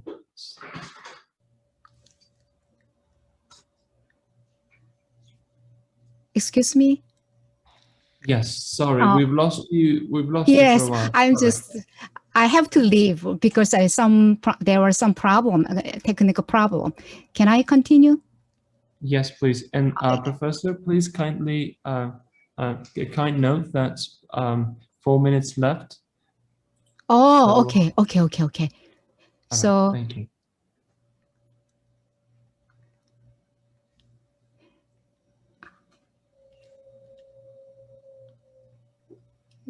Please kindly continue. yes. Okay, sorry. So you says I had only 4 minutes left. Yes, Professor. Okay. We should also Oh. follow the time frame. Sorry about Yes. that. So no, that's fine. I'm going to show the very quick some kind of classroom activities. Please go ahead, Professor. 잠깐만.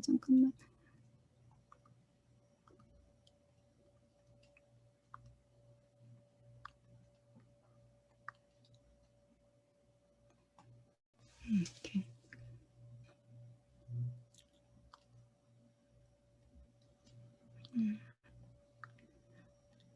This kind of student activity make automata and a rolling ball.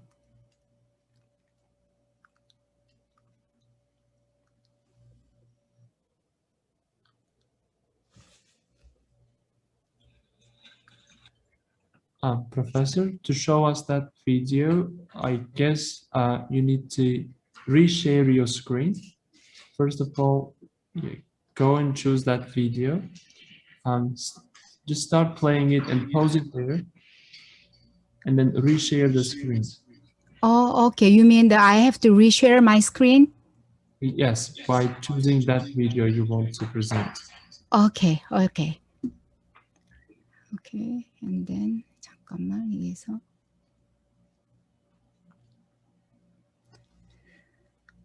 화면 공유하고.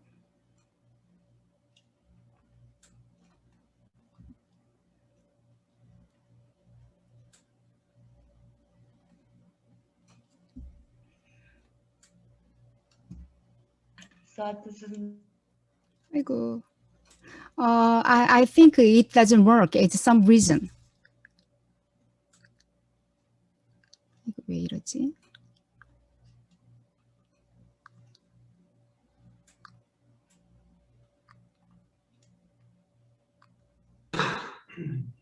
Okay. All right, Professor, maybe we will skip that part of your presentation.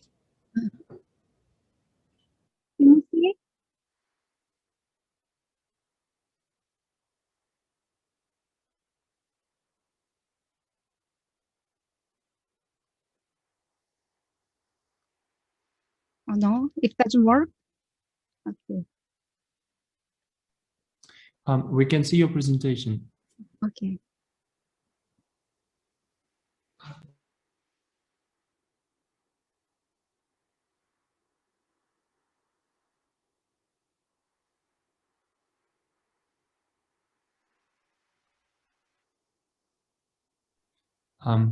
Professor Park? Yes. Probably, if you're having some technical problems, it's totally understandable, Professor. Maybe we will move on to questions and answer sections. Okay. Probably some of the questions might be about that part which you're going to present us now. Okay. How about that part? Okay. All Thank right. you. I'm Thank you. sorry. Yeah. That's all right. That's all right. It's technology. You never know. Thank you, Professor Park and Professor Subramaniam. I'm so sorry, Professor, for the wonderful presentations and bringing up Singapore's case and South Korean case. In the latter presentation, Professor Park demonstrated how STEM is being promoted by Korean governments and how different organizations are partnering together to contribute to that. And I really liked your presentation. I believe there are plenty to learn from these two presentations, I'm totally sure. Now, ladies and gentlemen, with your permission, we'll move to the questions and answer section. Again, if you have any questions to our presenters, please feel free to go on mute and give your question to our presenters. If you prefer to text, please use the chat box to leave your questions, and we will definitely deliver the questions. So I see some hands raised from KEDI's side, and with your permission, please. Oh, thank you first for this opportunity.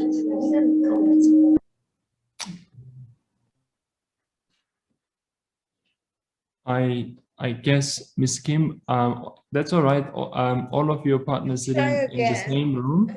Yeah. Should. Yeah. Oh, thank you for the presentation. Is it okay right now? Oh, sorry. All of your colleagues sitting in the same room should turn down the volume of their. Sorry. Can you hear me right now? Yeah, that's good. Okay. Well, thank you for the presentation for both professor. I think during this presentation, you emphasized the importance of partnership, right? Mm-hmm. How important it is for industries, companies, schools, and even institutions to cooperate. And what's the case of Singapore and South Korea? I want to take this opportunity to ask about the importance of cooperation, but not locally, but internationally. So if you have any cases on how we could take this opportunity in STEM education to have a cooperation with the international community, it could be other institutions. I think Professor Park, she was mentioning at the end of the presentation, the cooperation with Intel or other companies, international companies. So could you share with us any other experiences that requires partnership with the international society? Thank you. Company.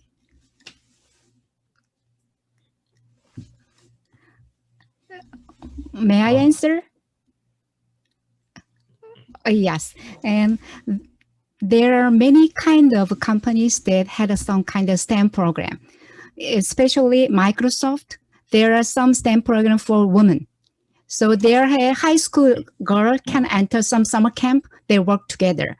Also some kind of science center like Chicago Industrial and Science Museum. There are a lot of some kind of programs. And even in United States, there are some library has some STEM program by themselves.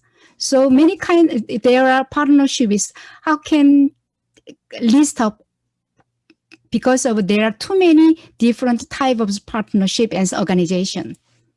Yes. Dr. Subramaniam, probably.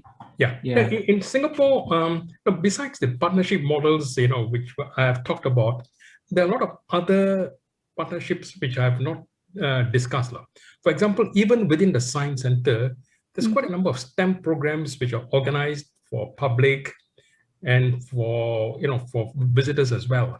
Now, at the same time, like what our colleague mentioned, like Microsoft organizing some programs in Korea. So in Singapore, quite a number of MNCs, they offer internships and placements, for students. So this is again an opportunity, for students to learn more about STEM in an industrial setting. But the key point is this: partnership is very important because every organization or company has got a lot of latent potential and a lot of spare capacity. So the key challenge is, of course, to unlock, this potential and capacity, for nation building. So this has been, the driving force behind the partnership model, for STEM in Singapore. Dr. Subramaniam, there have been loads of other questions sent to you in the chat box. So one of them is about, So the message starts with the thank you for your great presentation. And our attendee is wondering what specific requirements are needed to become a STEM professional in Singapore. And also, yes, any special program for teachers to improve their teaching methods for this STEM education. Okay. First, let me come to the second question. Yes, there's a lot of programs for teachers to improve their, STEM professionalism. But when I say STEM professionalism, it means, their respective STEM subject. It could be physics, chemistry, mathematics, or biology. In Singapore for quite some time, all teachers are required to undergo 100 hours of professional development every year. And but in more recent times, this has been relaxed to some extent. But again, professional development is very important. Now, this is conducted not only at the National Institute of Education, but also at the polytechnics, and other universities as well. So yes, teachers have a lot of opportunities to, for training. And in fact, many of the teachers also, after this training, they offer such programs to their own students. Because with proper training, you find that, because in Singapore, recruitment in the teaching profession is very stringent. So that is the reason why, we want to make sure that only the best join the teaching profession. But on top of the very good salaries, you find that professional development opportunities are there.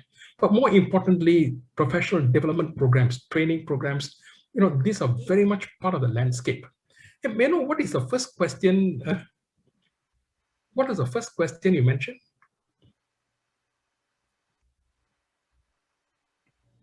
Sorry, that was about the requirements for being a teacher, a STEM professional in Singapore. What are the requirements? When it says STEM professional, does it mean teacher? Or is it? I believe so, sir, yes. For a teacher? For the yeah. Okay, for a STEM teacher in Singapore, the requirements are rather stringent. For quite, in earlier years, it's easy to join a teaching profession, but then, but then the government realized that teachers need to be treated on par with other professionals like doctors, lawyers, and engineers. So one of the ways in which this has been done is, of course, to increase the salary of teachers. And so by increasing the salary of teachers, you find that, we get more applicants. But again, recruitment is very stringent. Like, for quite some time now, we hire only from the top 30% of the graduating cohort from universities, top 30%. So they may have a degree in engineering science. Then they come to the National Institute of Education, for a postgraduate diploma in education. This is typically 1 year, but but more recently, there's been increased to 15 months. So, but another thing is you find that, when teachers come for this diploma program, they are in fact paid, and the salary is very good. So at the same time, the requirements, for clearing the exams are also very stringent. We also have another STEM program for teachers. This is a Bachelor of Education program. Again, teachers can choose to specialize in physics, chemistry, mathematics, or biology, but no STEM discipline as such, or rather integrated STEM discipline. And for this, recruitment is from the, top students from the grade 12 graduating cohort. So in other words, to answer your question, to qualify as a STEM teacher in Singapore, it's not easy because selection is very stringent. At the same time, you find that in Singapore, annual appraisal of teachers is also very, very stringent. Salary is very good, but at the same time, performance is expected. So when a teacher, the annual appraisal, you find that when a teacher does not get a certain grade for 3 years in a row, then the teacher has got to leave the profession. So that is the reason why getting into the profession is it's difficult. Staying in the profession, requires a lot of effort on the part of teachers. And this is what, you find that teachers find it very satisfying. I mean, salaries are high, a lot of opportunities for professional development, a lot of opportunities for promotion as well. Because in those days, you find that teachers can normally get promoted to vice principal, head of department or principal, but now they can also go laterally. They can become a senior teacher, master teacher, and so on. Because not all teachers want to be in leadership positions. Some of them want to stay in the classroom. So we recognize this.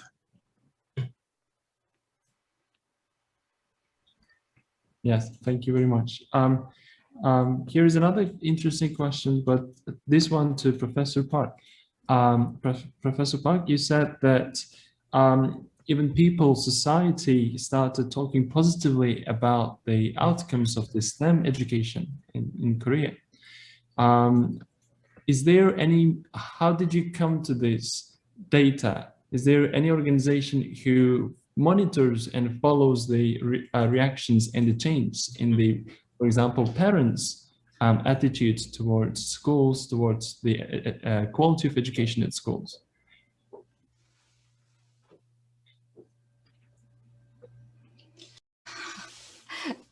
Yeah, that was really interesting for me personally, because whenever government implements any new initiatives, of course, that government waits a good change, right? And it should be visible in the parents' reactions, in the people's reactions to it.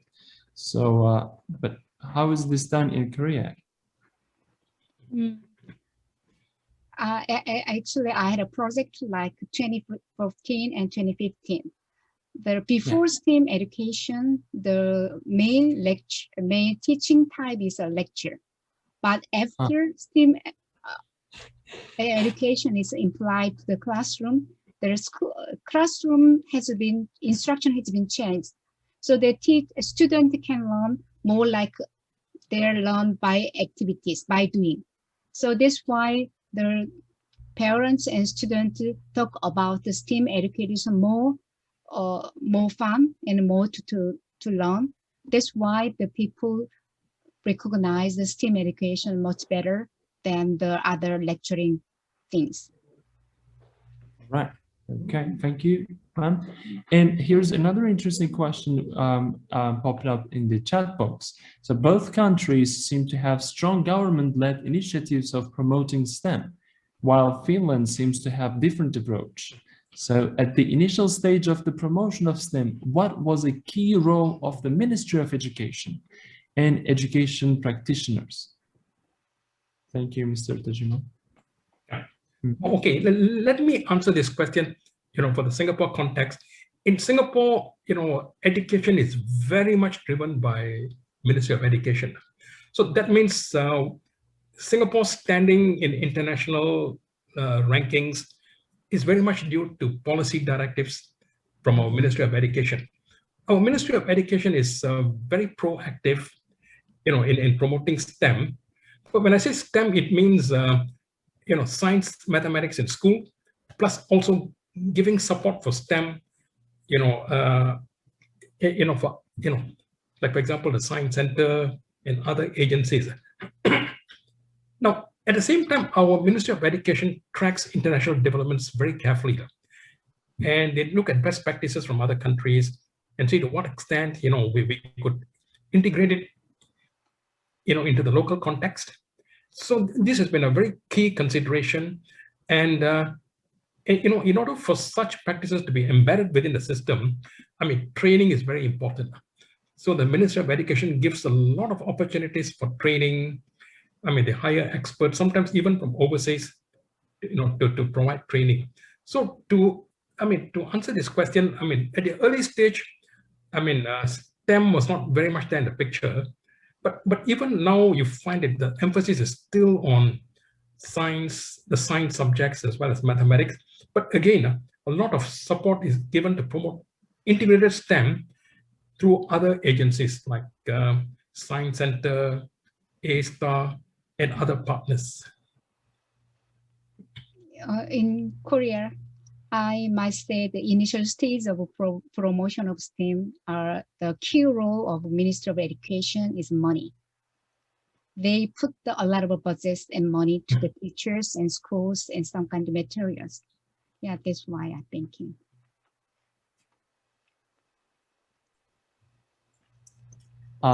Thank you very much. Here's another interesting question.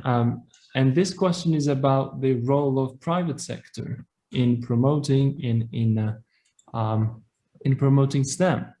So what is the share of private sector in Singapore and in South Korea? It may be answered generally, the share of the private sector in the education system. Yeah, in Singapore, the private sector plays a very important role. Now, as I mentioned, one of the reasons why a vibrant private sector has mushroomed in Singapore is because of the EduSave grant. Every student, you find they have a EduSave account. The government pucks a few $100s into the account every year, and they can use it to pay for enrichment activities like STEM. And schools also are given extra money based on their enrollment. So they can use this fund to hire private sector vendors, to conduct STEM programs. So this is one thing. But again, you find that the presence of this, now again in Singapore, we find it is not necessary for us to do everything. Let's share the pie. Let other people come in. So we have, like other agencies coming in. And at the same time, we also, catalyze the evolution of a vibrant private sector who's able to offer programs to schools. And this has been very much, catalyzed by this EduSave fund of students and EduSave account given to schools. So I would say, quite a number of private sector companies are now in this business, offering programs to schools. And in a way, this helps to elevate the workload of other agencies and schools. Because schools, their core mission is still to support education, in the traditional subjects. STEM subject is something very new. Singapore, so far, we have not really gone into a STEM subject. Maybe in the future, I don't know. But at the moment, STEM is important. So let partnerships with other agencies evolve. At the same time, give private sector, a chance to offer these programs to schools. Now, having said it, a lot of private sector companies, like MNCs, Motorola, Microsoft, they also offer placements, internships to students, undergraduates. So in a way, you find that students also get a feel for STEM in a working setting. Yeah, thank you. Yes, in Korea, the company cannot make money from the school visually.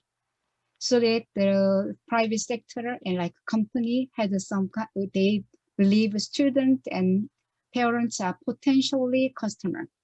Also, company may have to serve their social responsibility to the society. That's why the private company involves STEM education in Korea. Yes. Thank you very much, both of you, for your kind replies. With this, ladies and gentlemen, I think our time allocated for topic 3 is over, and we'll move to the final remarks by our guest speakers and by KEDI and ADB. So, with your permission, if Dr. Yeon, so if you have any final remarks about today's conference, any concerns, questions, please feel free to tell them right here. And also we invite Mr. Tajima from ADB to express his own opinions and thoughts about today's conference. So.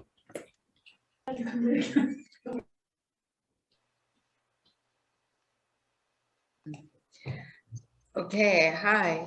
On behalf of KEDI, I'm so glad that this webinar has ended successfully. I'd like to thank all the participants who made it today, nevertheless their busy schedule. I truly believe that this webinar would be a significant stepping stone to strengthen our partnership, especially three of us, KEDI, ADB, and the Avloniy Institute. I hope all of us will be able to get meaningful ideas from today's webinar for our own personal growth, as well as development of education in your community and society. I strongly believe that COVID-19 will be over very soon. So please stay safe and healthy until then. And let us meet each other offline soon. So I'll be so looking forward to that day. Thank you so much. Thank you, Dr. Yuan, for your kind words. Thank you. Yes, we also wish this pandemic got over really soon. Mr. Tajima, probably. Yes. Good evening from Manila. I really enjoyed today's workshop, starting from the morning session. Of course, we highlighted the importance of education research, which is Avloniy Institute is making a bigger player in Uzbekistan. And in the afternoon session, we are hearing from the very interesting experience from Finland, Korea, and Singapore. And as Ms. Albina also mentioned and highlighted, Uzbekistan is very, very serious to promoting STEM, and the ADB will be a big, has become a partner to prepare the project. But Uzbekistan, we really want to provide the best practice of the, STEM education in Uzbekistan. And today's, three presentation, I hope, practitioners from the Uzbekistan education sector, we learned a lot. Partnership is the one, private sector participation is the one. And we also see how successfully, Finland motivate the teachers to do the voluntary work. So all these good inputs, we like to further discuss, and also knowing about more, Koreans' good practice to really make reflection of the Uzbekistan education sector projects. Again, thank you very much. And that was very, very, fruitful discussion. And we also thank to KEDI and also Avloniy Institute for this successful seminar. Thank you, Mr. Tajima, for your kind words and opinion feedback about today's event. Ladies and gentlemen, we should make an acknowledgement that it has been simply a brilliant opportunity to learn from the experience of KEDI in how to become a leading research institute, and of course, in the sphere of statistical data analysis, and also to learn from the experience of Singapore, South Korea, Finland, and Cambodia, right, about the STEM education and how to promote STEM countrywide. So thank you very much, everyone, and special thanks to KEDI and Abalone to make this event happen. Thank you very much to the both organizations, and of course to our guest speakers who made this day special for us, full of insights. Thank you everyone for your time. I know it's different time in different places, but you're still with us, which we value and appreciate a lot. Thank you very much yet again on behalf of Avloniy Research Institute to everyone. It's been a great success and an honor for us as well. Thank you. Thank you. Thank you so much. Thank you. Thank you for the interpretation as well, interpreters. Thank you very much. Wonderful moderation. Interpreters did the great job. From time to time, I was switching to different channels, and gosh, the way they were translating were like simply brilliant. And thank you for them as well. And thank you, ADB, for providing kind assistance in supporting Avloniy in this matter. Thank you, everyone. Look forward to our future collaborations. Yes. Thank you, everyone. Bye-bye, everyone. Bye. Bye. Great job. Bye. Bye. Thank you. Bye. Thank you, Yuan. Thank you so much. Dr. Yuan, probably I will email you about how we can get the video. Sorry about that. Sure. Thank you, Yuan, for sunny smile. Bye. Thank you.